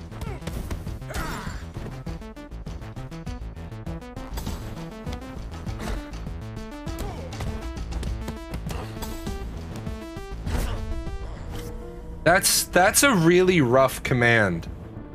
Hold spacebar and hit S to avoid throws. That's rough. Did you forget Yeah, how to fight? that's a rough combination.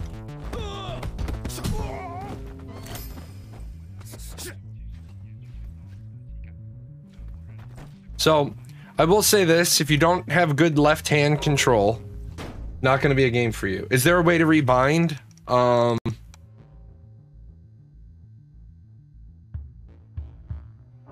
Options, remapping.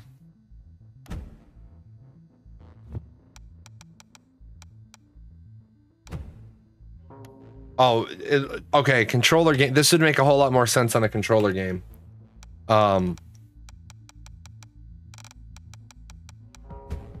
It doesn't look like it.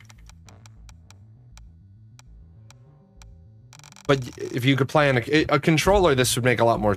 This would be a lot easier on a controller, without a doubt. Look at this. I'm old man.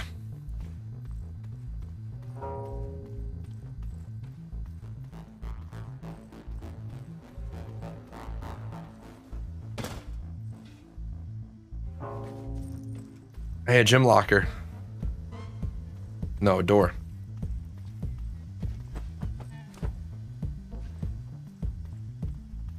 Nothing? Anything? What was he even looking at? A busted ass mirror? Get down there. Nobody asked you. Nobody wants your opinion.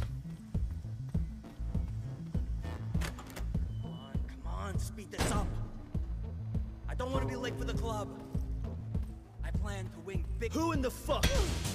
You'll pay for that.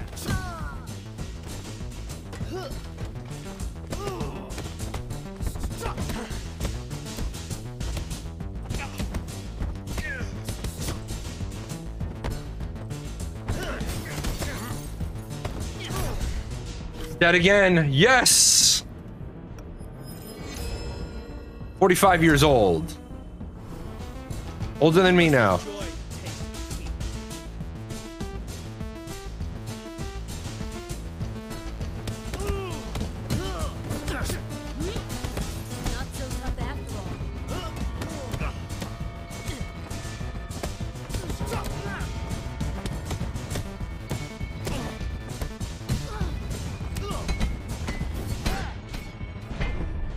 50? 51? Do we have 51? We have 51. Why won't you die?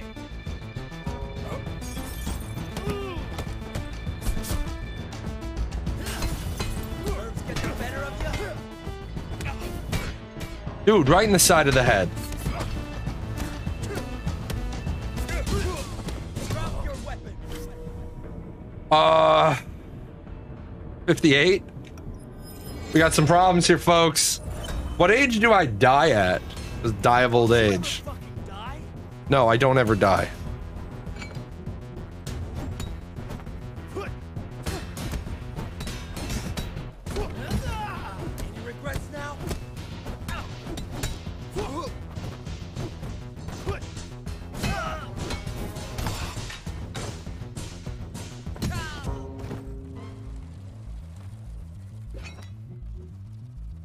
Oh yeah. Old man. So my mistake there was I should have cleared out the hallway.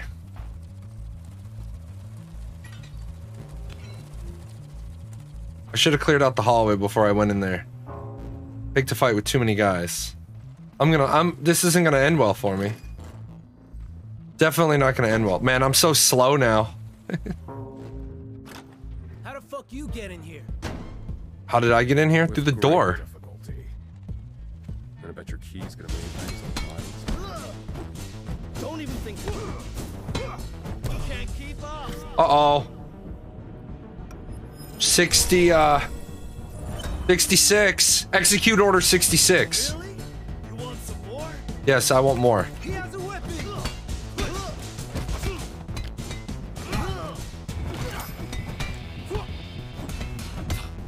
Nerves get the better of you.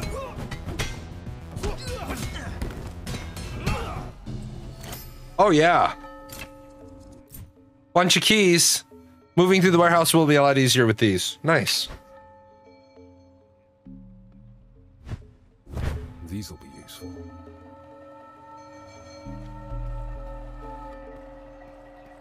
Hit him with your cane. I know, right? Somebody give me a goddamn wheelchair.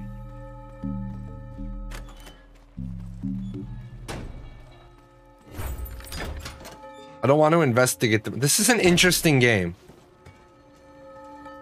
This is a very interesting game.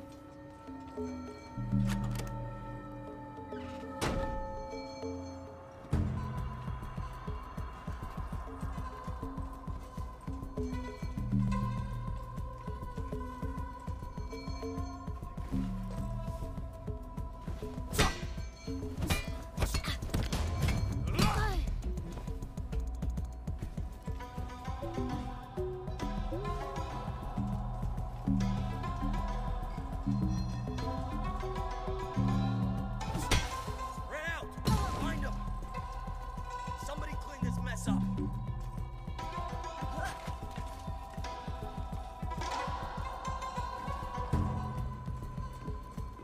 You looking to score something? I'm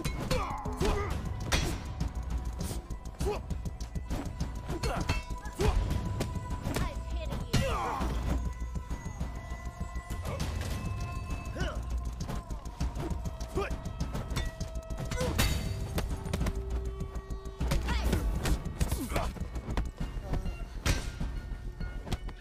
Insane.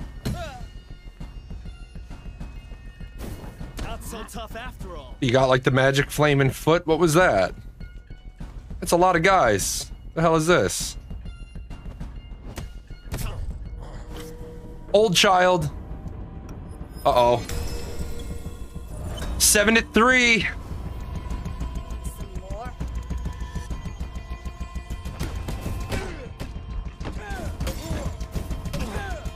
Hey.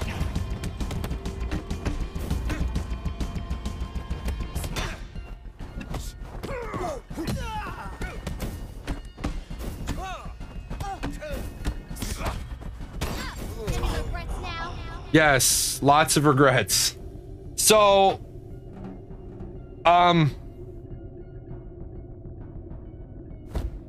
you will lose your current progress. Yes. Try again. I want to say this so far. Good game. Not necessarily a good streaming game.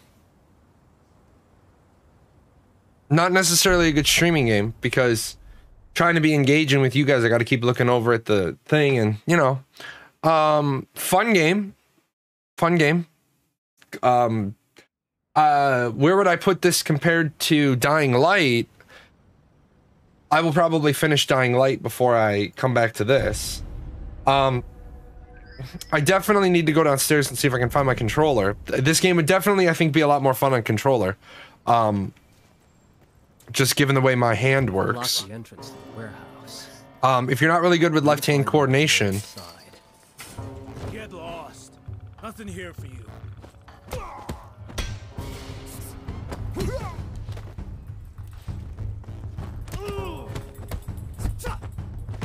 Nerves get the better of you?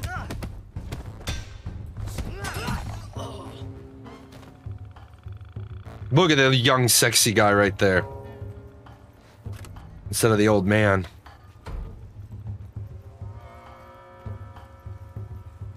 You got those keys now, though?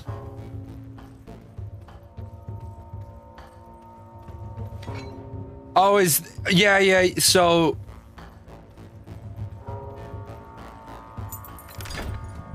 So, there you go. Because it's the kind of game where you go through the first time, you get the keys, now you gotta fight a lot less guys. So yeah, that makes a lot of sense. Yeah. I'm collecting scumbags.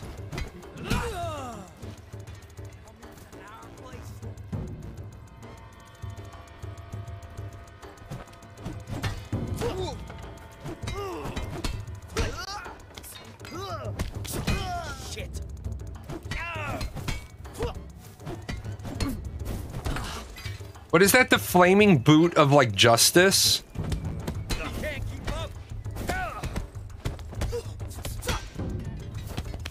Get down.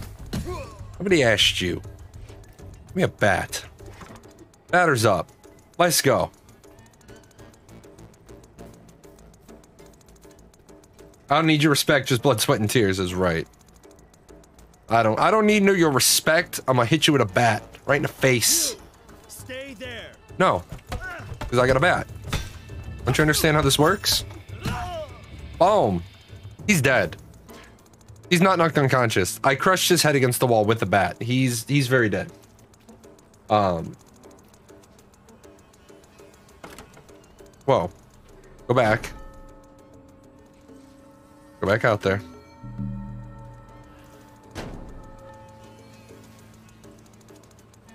Pick up your bat. There we go. Put your bat down. Oh.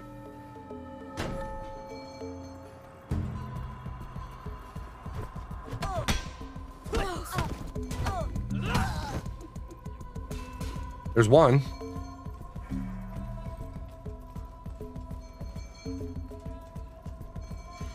So.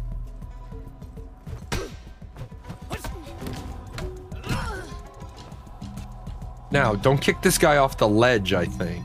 It'd be the problem. There we go. If we don't kick them off the ledge, we don't get everybody at one time.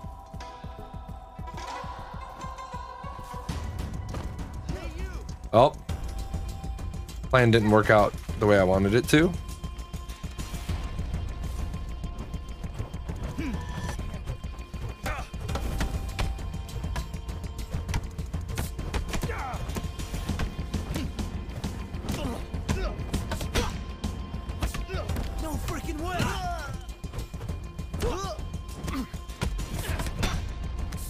There we go. Any regrets now?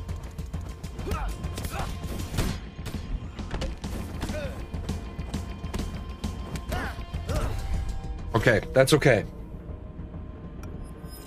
That's okay. You must enjoy the taste of defeat.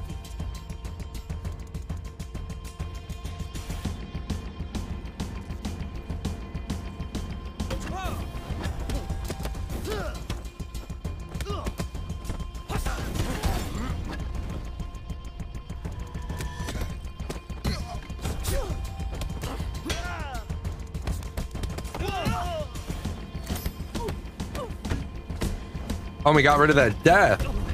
Now we only get one. Yeah. Yeah. Doing good. Doing better. There's too many people with bats in here, though. Be careful. How do you like it when I have a bat? Huh? I pity you. Oh, he just hit me in the head with a bottle. That is not okay. Get down.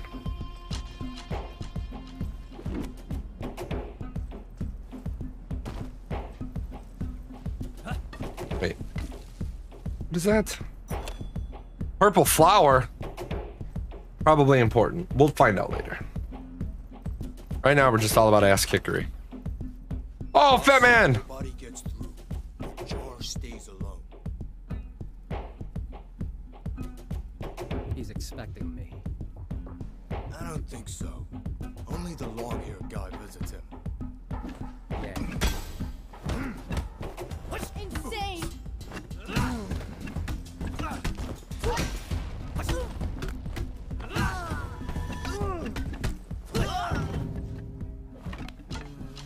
That was better. That was better. That was better combo work.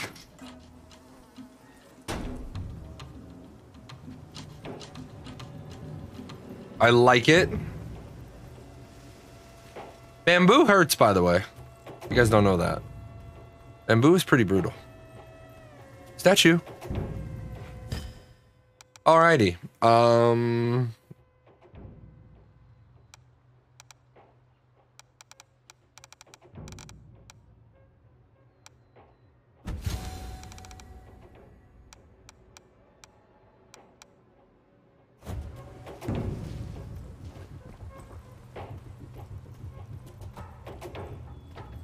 Where's the botanist?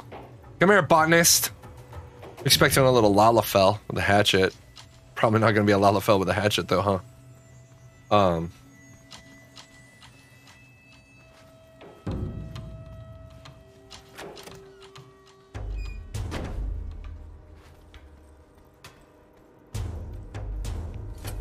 A key card. A passkey for a room at the sanctuary. What the hell's the sanctuary? Apparently that's next. Locked. But you have the keys.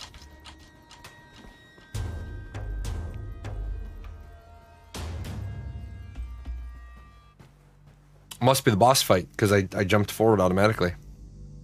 It's gonna be a jumping puzzle. Oh no, no jumping puzzle. Oh, oh nice. Whoa, you killed me. Oh. He really is a botanist. Sexy.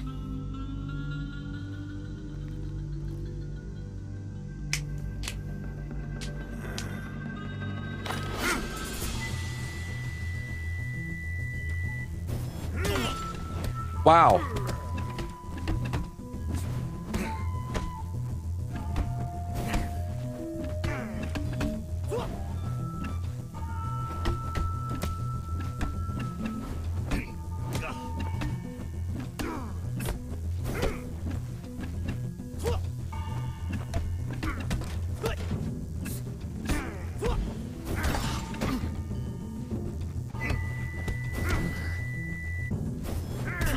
What was that? Like hoverboard man? Just like gonna hover over my head? No, I ain't having that. I ain't having any of that. What, did he just go through the planter? Like terrain didn't matter?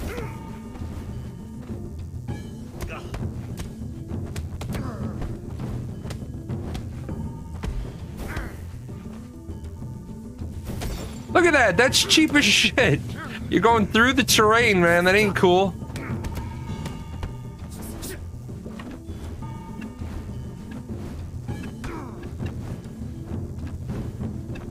Okay, so we got a little buggy action going on here.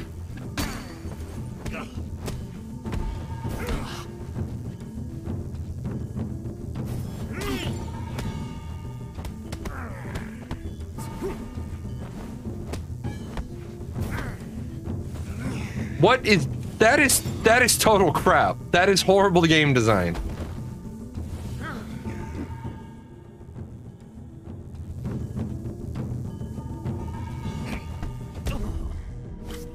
fact that he can slide through the terrain is horrible.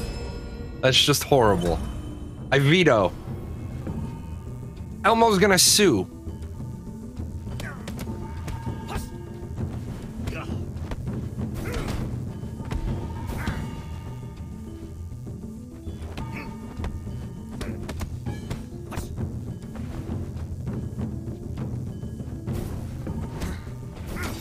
Oh my lord.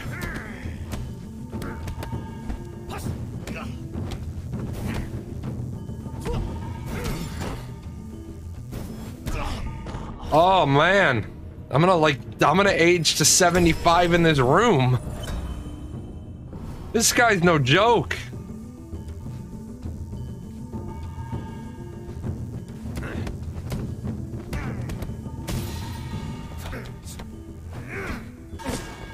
He wasn't having any of that.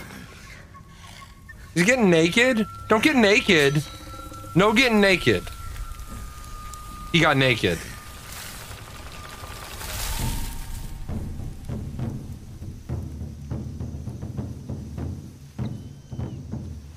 This guy's 20s are not good to him.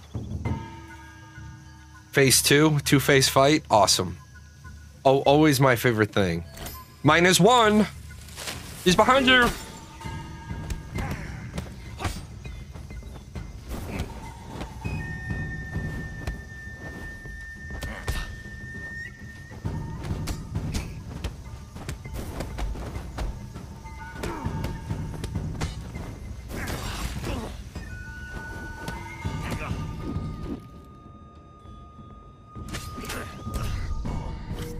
How much more on my face?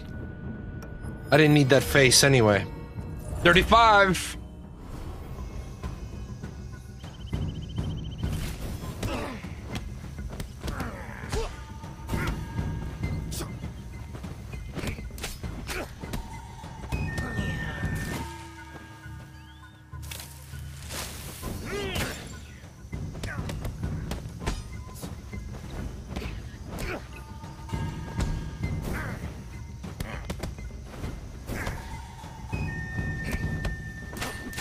Oh man.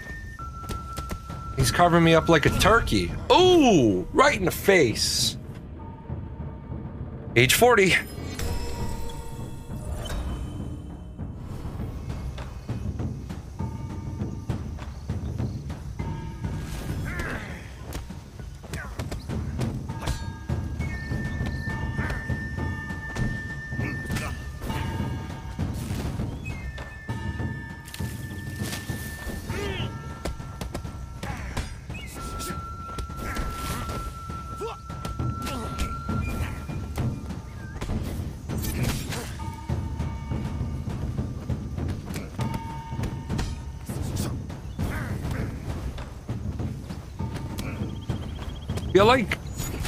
I feel like there's nothing I can do to this guy.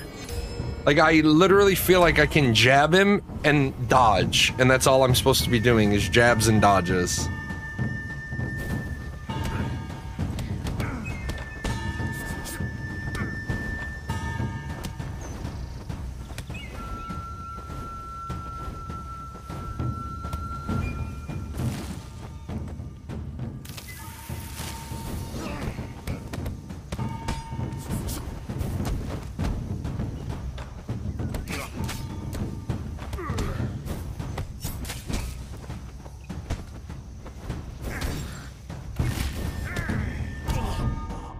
Wow.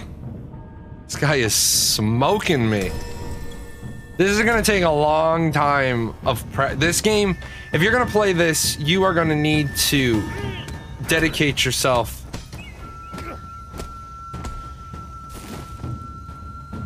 Dedicate.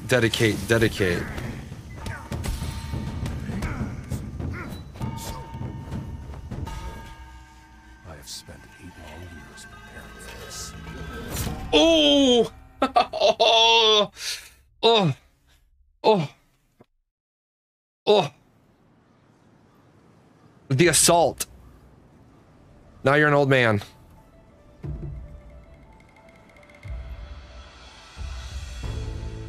That was pretty good. So, what I will say is very good. Very, very good game. Very good. And for me to give a game a very, very good, it's got to be very good. But with that said, this is not a game that you're going to jump into and play because you have 20 minutes. This is a game you're going to have to spend a lot of time. You're going to be spending a lot of time with this. Like a lot of time. Because I'm just trying to throw the combos and they're not exactly working. Like WW, like you can see the crotch punch is WW left mouse button. Combos like that don't really, in my opinion, don't really work well on keyboard. I'm gonna jump up real quick, I'll be right back.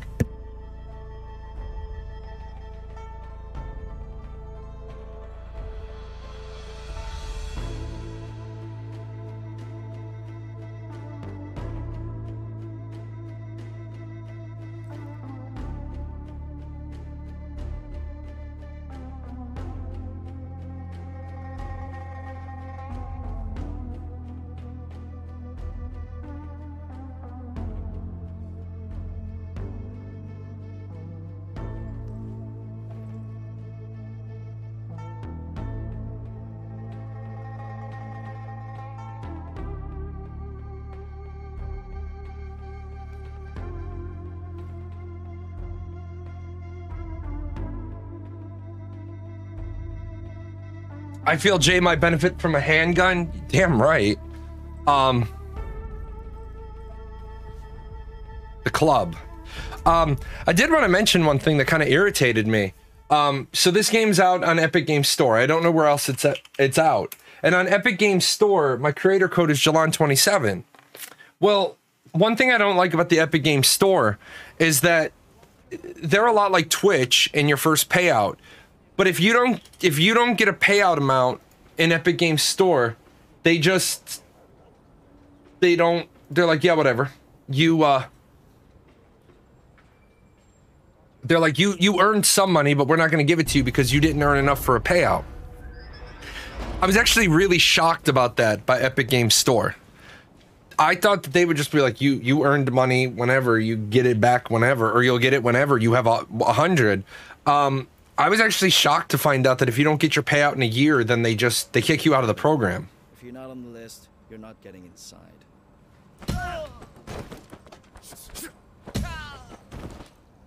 Okay.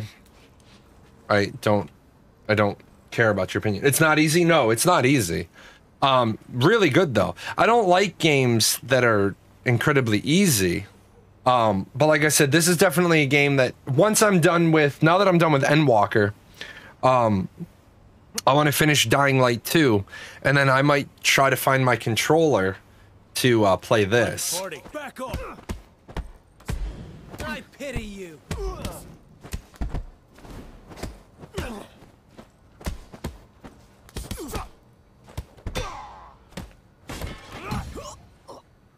Because like S plus W plus left mouse button is a little rough to combo as well, but I think a lot of these would be easier with a controller, which I'll try that. I'll see how that works.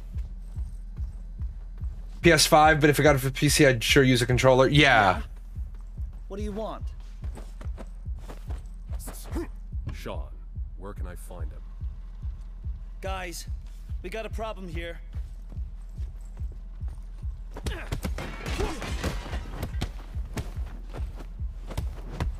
Not so tough after all. It's not that I'm not tough, it's you keep changing my fucking camera angle. Stop changing my camera angle. Ugh. Haven't you had enough? He has a weapon. Can't keep up. Please don't hit me.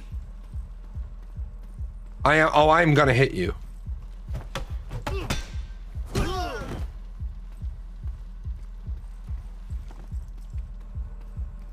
The camera angles can play a role in causing desperate. Yeah, and I get it.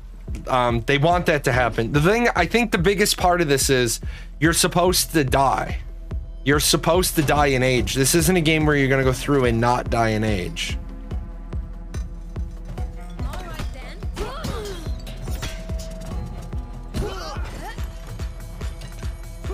Like right there, instead of going around the couch, I went into the couch.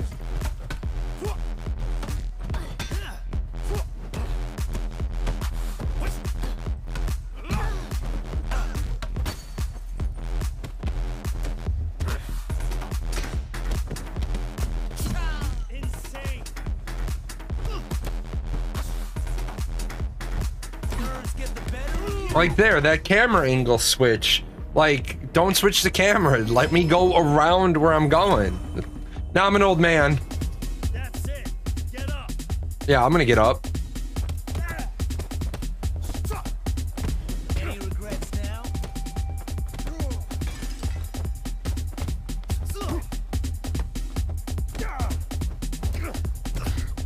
Yeah.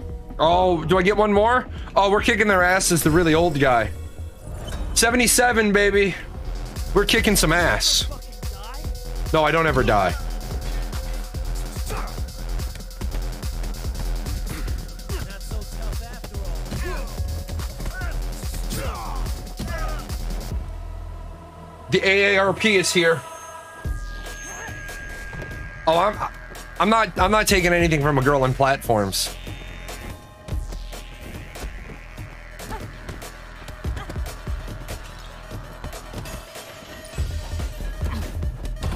Oh, I am taking shit from a girl on platforms.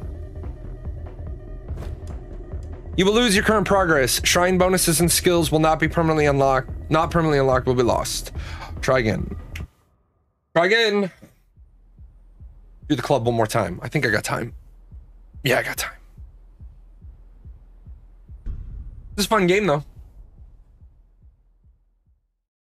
Plus it adds a little spice to the stream instead of just doing another 90 minutes of Ash's questions. I get to have some fun. I get to unwind. You guys can ask questions though. Ask questions about life, the universe, everything. I don't mind answering questions.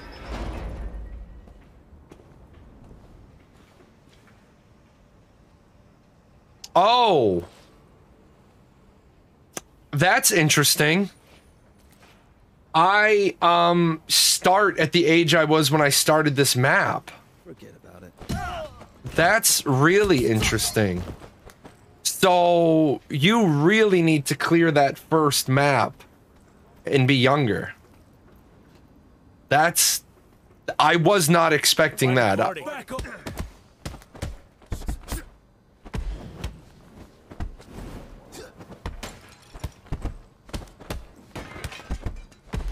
I pity you.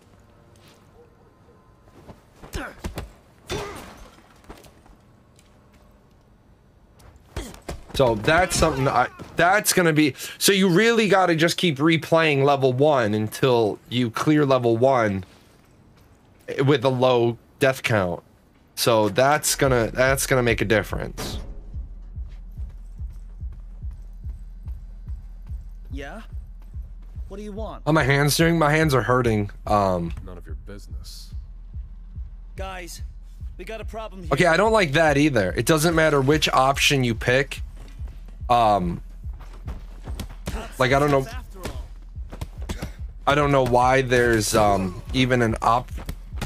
Oh, you went and got the bat, you son of a bitch.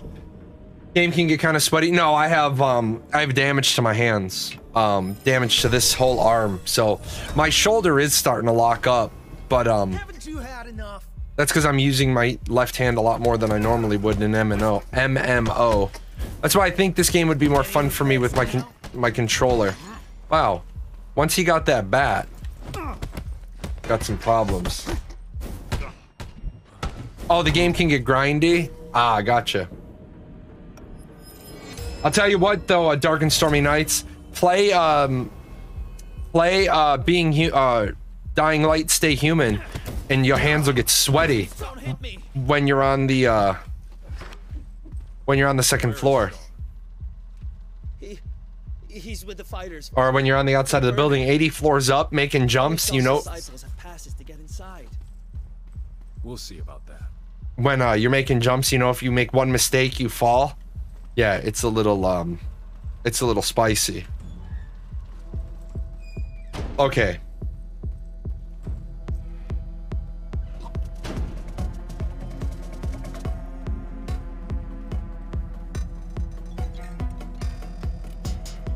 You're in the right place. It's a fight you're after. Cool. Nerves get the better of you.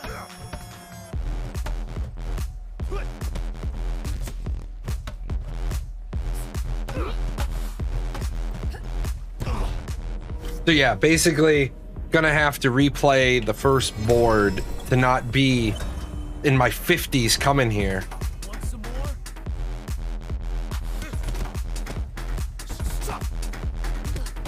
You can't keep up.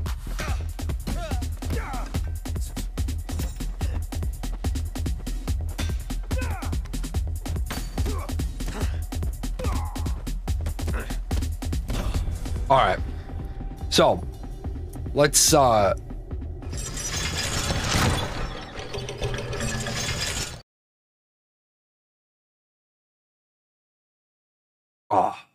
good stuff. Good game. I want to check out the most important part though. The most important part is the price, right? We got to talk price. I mean, what are we really looking at?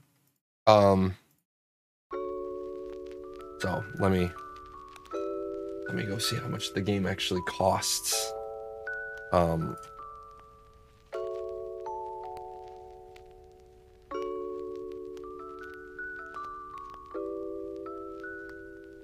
Let's see. $39.99. I think $39.99 might be priced a little high. I think $39.99 for Sifu might be priced just a little high. Is one life enough to have Kung Fu? Here, let's drop down into a segment scene so that we can take a look at what's up there.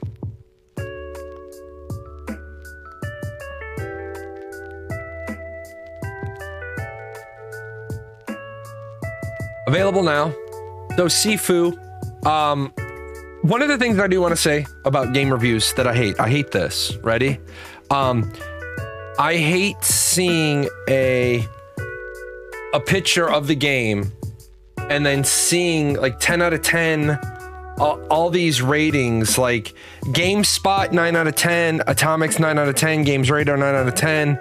I don't know. I don't know any of those locations, so I don't necessarily agree with those ratings. $40, definitely trying to punch outside its weight class. Yeah, absolutely. At $40, definitely too expensive. One of the things I'm seeing here though that I do want to point out, a lot of you had the problem with a lot of people said they had a problem with Epic Games Store because there were no achievements. You'll notice that new games that are coming out on Epic Games Store do have achievements. If an achievement system is a big thing for you, there are now achievements. To me, I don't particularly care. Like street fighting, anything can be used as a weapon, so keep using your environment to your advantage. Like 7% complete.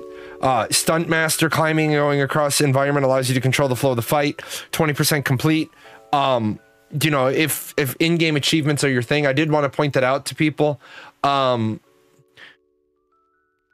On the path of vengeance, the hunt for your enemies will take you through hidden corners of the city.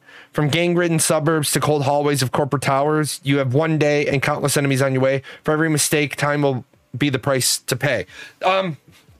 So I do want to say, I like the premise of the game. I do like the premise of the game. I will tell you guys, since it wasn't going to be something you were necessarily going to see or translate, was the younger my character was, the faster my character was, the faster the strikes, the faster the block reaction was. But the strikes the strikes hit for less.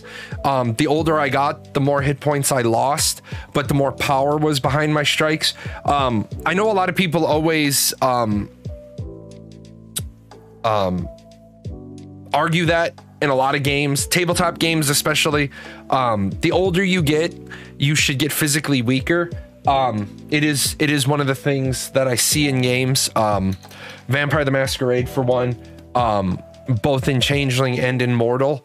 The older you're, like in Changeling, the older your character gets, the higher your stats get across the board. That's because of the Changeling genre. But in the Mortal genre, as you get older, you can have more social and more mental points, but your physical points get capped. I always thought that was interesting. I like the age mechanic. It's original to me instead of having lives. Yeah. So I will say, I think the game is really good. I do agree with Grumpy Old Man that at, you'll see right there at $39.99. I think $39.99 is probably, I want to be honest, is probably $15 too much. I think $39.99 is too much. $24.99. No, I don't think 30 too much. Because remember, it's not just, if it's just the fighting in the game, if the game didn't have the voiceovers, if the game didn't have a good art style, then yeah. But remember, people keep saying, I want these things, I want these things, I want these things, I want voiceover, I don't want just a subtitle, hey, who the hell are you?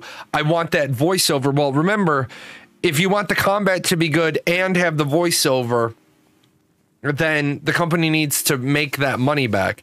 I don't think $9.99 is fair.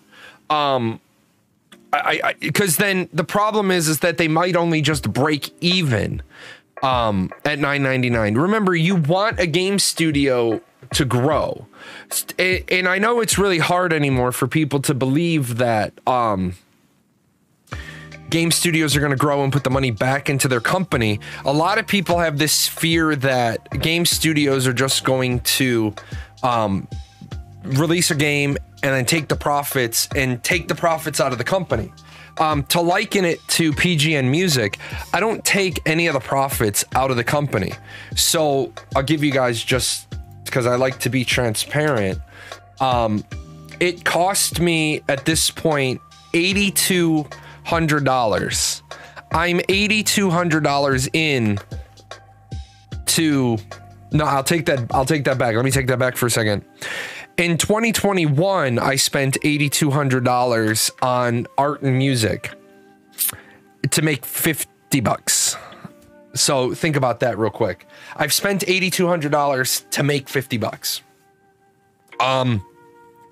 Of course, only having 100 songs in the catalog, it's gonna take a while for PGN Music. I mean, we got to get the YouTube channel monetized. The PGN YouTube channel isn't monetized, so we lose out on a lot of money there. A couple of $100 last year is what we lost out of. The Tavern album had like 21,000 views. So until I can get 660 subscribers on that channel, but I represent the type of business that you want to support. All the money I make goes back into the business. So eventually what's going to happen with the cycle is eventually we're going to be having enough music that each month the music will pay for more music. And then when we get to that point, we look at what's the next thing we can do. So I want to take a quick look at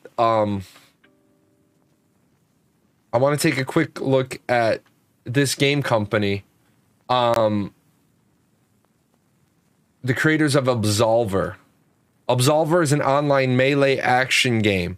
We're Absolver. So they have another game. They have another game in their inventory. This one's probably not the good. Let me do this one. So they have another game in their inventory. Play on PC. Devolver Digital.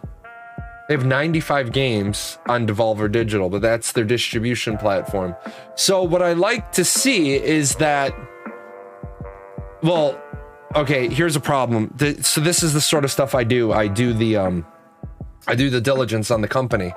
It looks like they have another game called Absolver, and they haven't updated Absolver since 2019. So it looks like maybe they had a game, used that game to fund the next game, but they abandoned this previous game. I'd have to do more digging, but it obviously, I don't think it's unfair to say at first look, it looks like they abandoned their original product because they haven't made an update in over 2 years. So I think saying that would be fair. But what I like to see, right? What I like to see is a company make a game, take the profits from that game, make the next game. I just don't want them to pull like a Bless Online where they abandon their first product. Absolver became pretty niche from what I remember. I'd never heard of it before. I'm more a 4X guy. If I had to classify the games I play, I like 4X. I like MOBAs. I like RTSs. And I mean, of course, I like MMOs. But I like Alien Isolation more than I like Alien Colonial Marines. If I had to pick one, I like the jump scare horror games. I do want to play a playthrough of Alien Isolation when I clear out some of these other games that I have to cover. But I would like, you know, like Vale Miss Warden says Ashes 2.0. They talk about, Intrepid Studios talks about having 3 products they want to do, and APOC not being one of them. Well, and the Pathfinder campaign isn't one of them. I actually sometimes wonder if Intrepid wouldn't have been better off pursuing one of those other products first, becoming financially stable with it, and then using that money to support Ashes of Creation, the MMO. Give the studio a chance to get developed, have a reputation. But as far as Sifu, I think the game is good. I think the I think it's worth playing. I don't think it's worth playing at $39.99. To give my 4 categories, I always grade games on graphics, the soundtrack, the immersion, and the ease of gameplay. So the graphics, I think the graphics style for Sifu works out fine. I don't, it's obviously not, it's not going for like Cyberpunk 2077 or more Dying Light 2, like the ultimate level of realism. I think the art style works for the game. I thought the soundtrack was great. You'll notice that during the game, I turned off my background music, and we listened to the soundtrack. The sound effects were good. The voice acting was good. The NPCs being antagonists was good. I will say that the voice was good to irritate me. And what I mean is good about that is it, when they make fun of you, it makes you want to refine your skills and get better. Ease of gameplay. The game is definitely not easy. Definitely not easy on the keyboard and controller. I don't know what they were thinking, like S plus W plus left mouse button. That's a very hard combination to pull off. Double tap W with the left mouse button, very difficult to pull off. Definitely a controller based game. Also, I think there might be too much to the combat for a keyboard and mouse combo. And then the last one is immersion. I like the story. I feel they did an amazing job with that story. I actually want to know what happened. I feel connected to my character. I also like the fact that they did the "Are you a boy or are you a girl?" I know a lot of people don't realize this, but female gamers are more inclined to play a game when the main character can be female. This is something Cyberpunk 2077 did really well. A lot of additional development time to put a female character in, and a lot of additional development time on some of the side arcs If I don't want to spoil Cyberpunk, a lot of people haven't played it yet. They were waiting for it to be not a buggy mess. But if you want to see all of the potential content in Cyberpunk 2077, you have to play as both genders. There are story arcs you can't do as a male and story arcs you can't do as a female. So immersion for Saifu, definitely feel immersed, definitely would care about my character, definitely would like to see the rest of the storyline. But I think the two things preventing it from really taking off is, I believe, the ease of gameplay. I think the controls may be too crazy complicated for keyboard and mouse, and I think the prohibitive price. I think a $39.99 release price is going to be too much. What are you laughing about, Dark and Stormy Nights? Have you not played Cyberpunk? You have to be a male and you have to be a female because you have to romance different people. You can't romance certain people as a gender. Some of the characters are gay, some of the characters are straight. There's nothing wrong with that. So if you want to see all of the side, and I'm not talking about the sex scenes because the hell with those. There's a bunch of websites for free if all you're looking for is sex. I don't need sex in the game. Oh, the buggy mess comment? Yeah, huge buggy mess. With that said, guys, as I told you earlier today, I am hoping to have the first album of 2022 out on 1 March. It's going to be a taste of jazz, a sampling of different jazz styles. It's called Private Jazz Club. And then I hope to put out 200 songs this year on PGN Music. But of course, the first part of any business year for a corporation is slow because you got to wait for the money to come in. We're kind of at a dead spot on the Twitch right now. Obviously, if we can find something to jump into, it means more viewers, just the natural thing, people with the Prime subs. For anybody that hasn't already signed up for Ashes, and I'm sure the 46 of you have, if you haven't, sign up for Ashes of Creation using that referral code. Doesn't get you anything, but it lets Intrepid know I'm still reaching more people.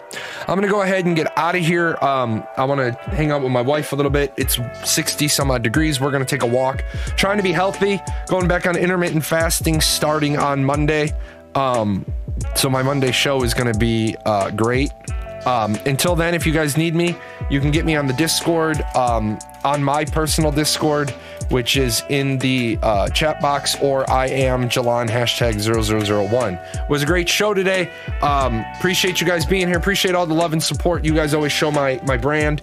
I will see you guys on Friday for Ashes 101, and then if we don't do that, oh wait, isn't Friday PvP day? I think Friday's PvP day. Let me check real quick before we say goodbye. PvP versus series. Friday, February 11th. No, Friday is not PvP day. So probably do Ashes for half the show and Dying Light for the other half. You guys take care, and I will see you next time because I haven't programmed a button yet. I say, Sprocket, we've reached the end of another video. Time to thank the sponsors. Yes, that will do, that will do. Shall we pop off for a spot of tea?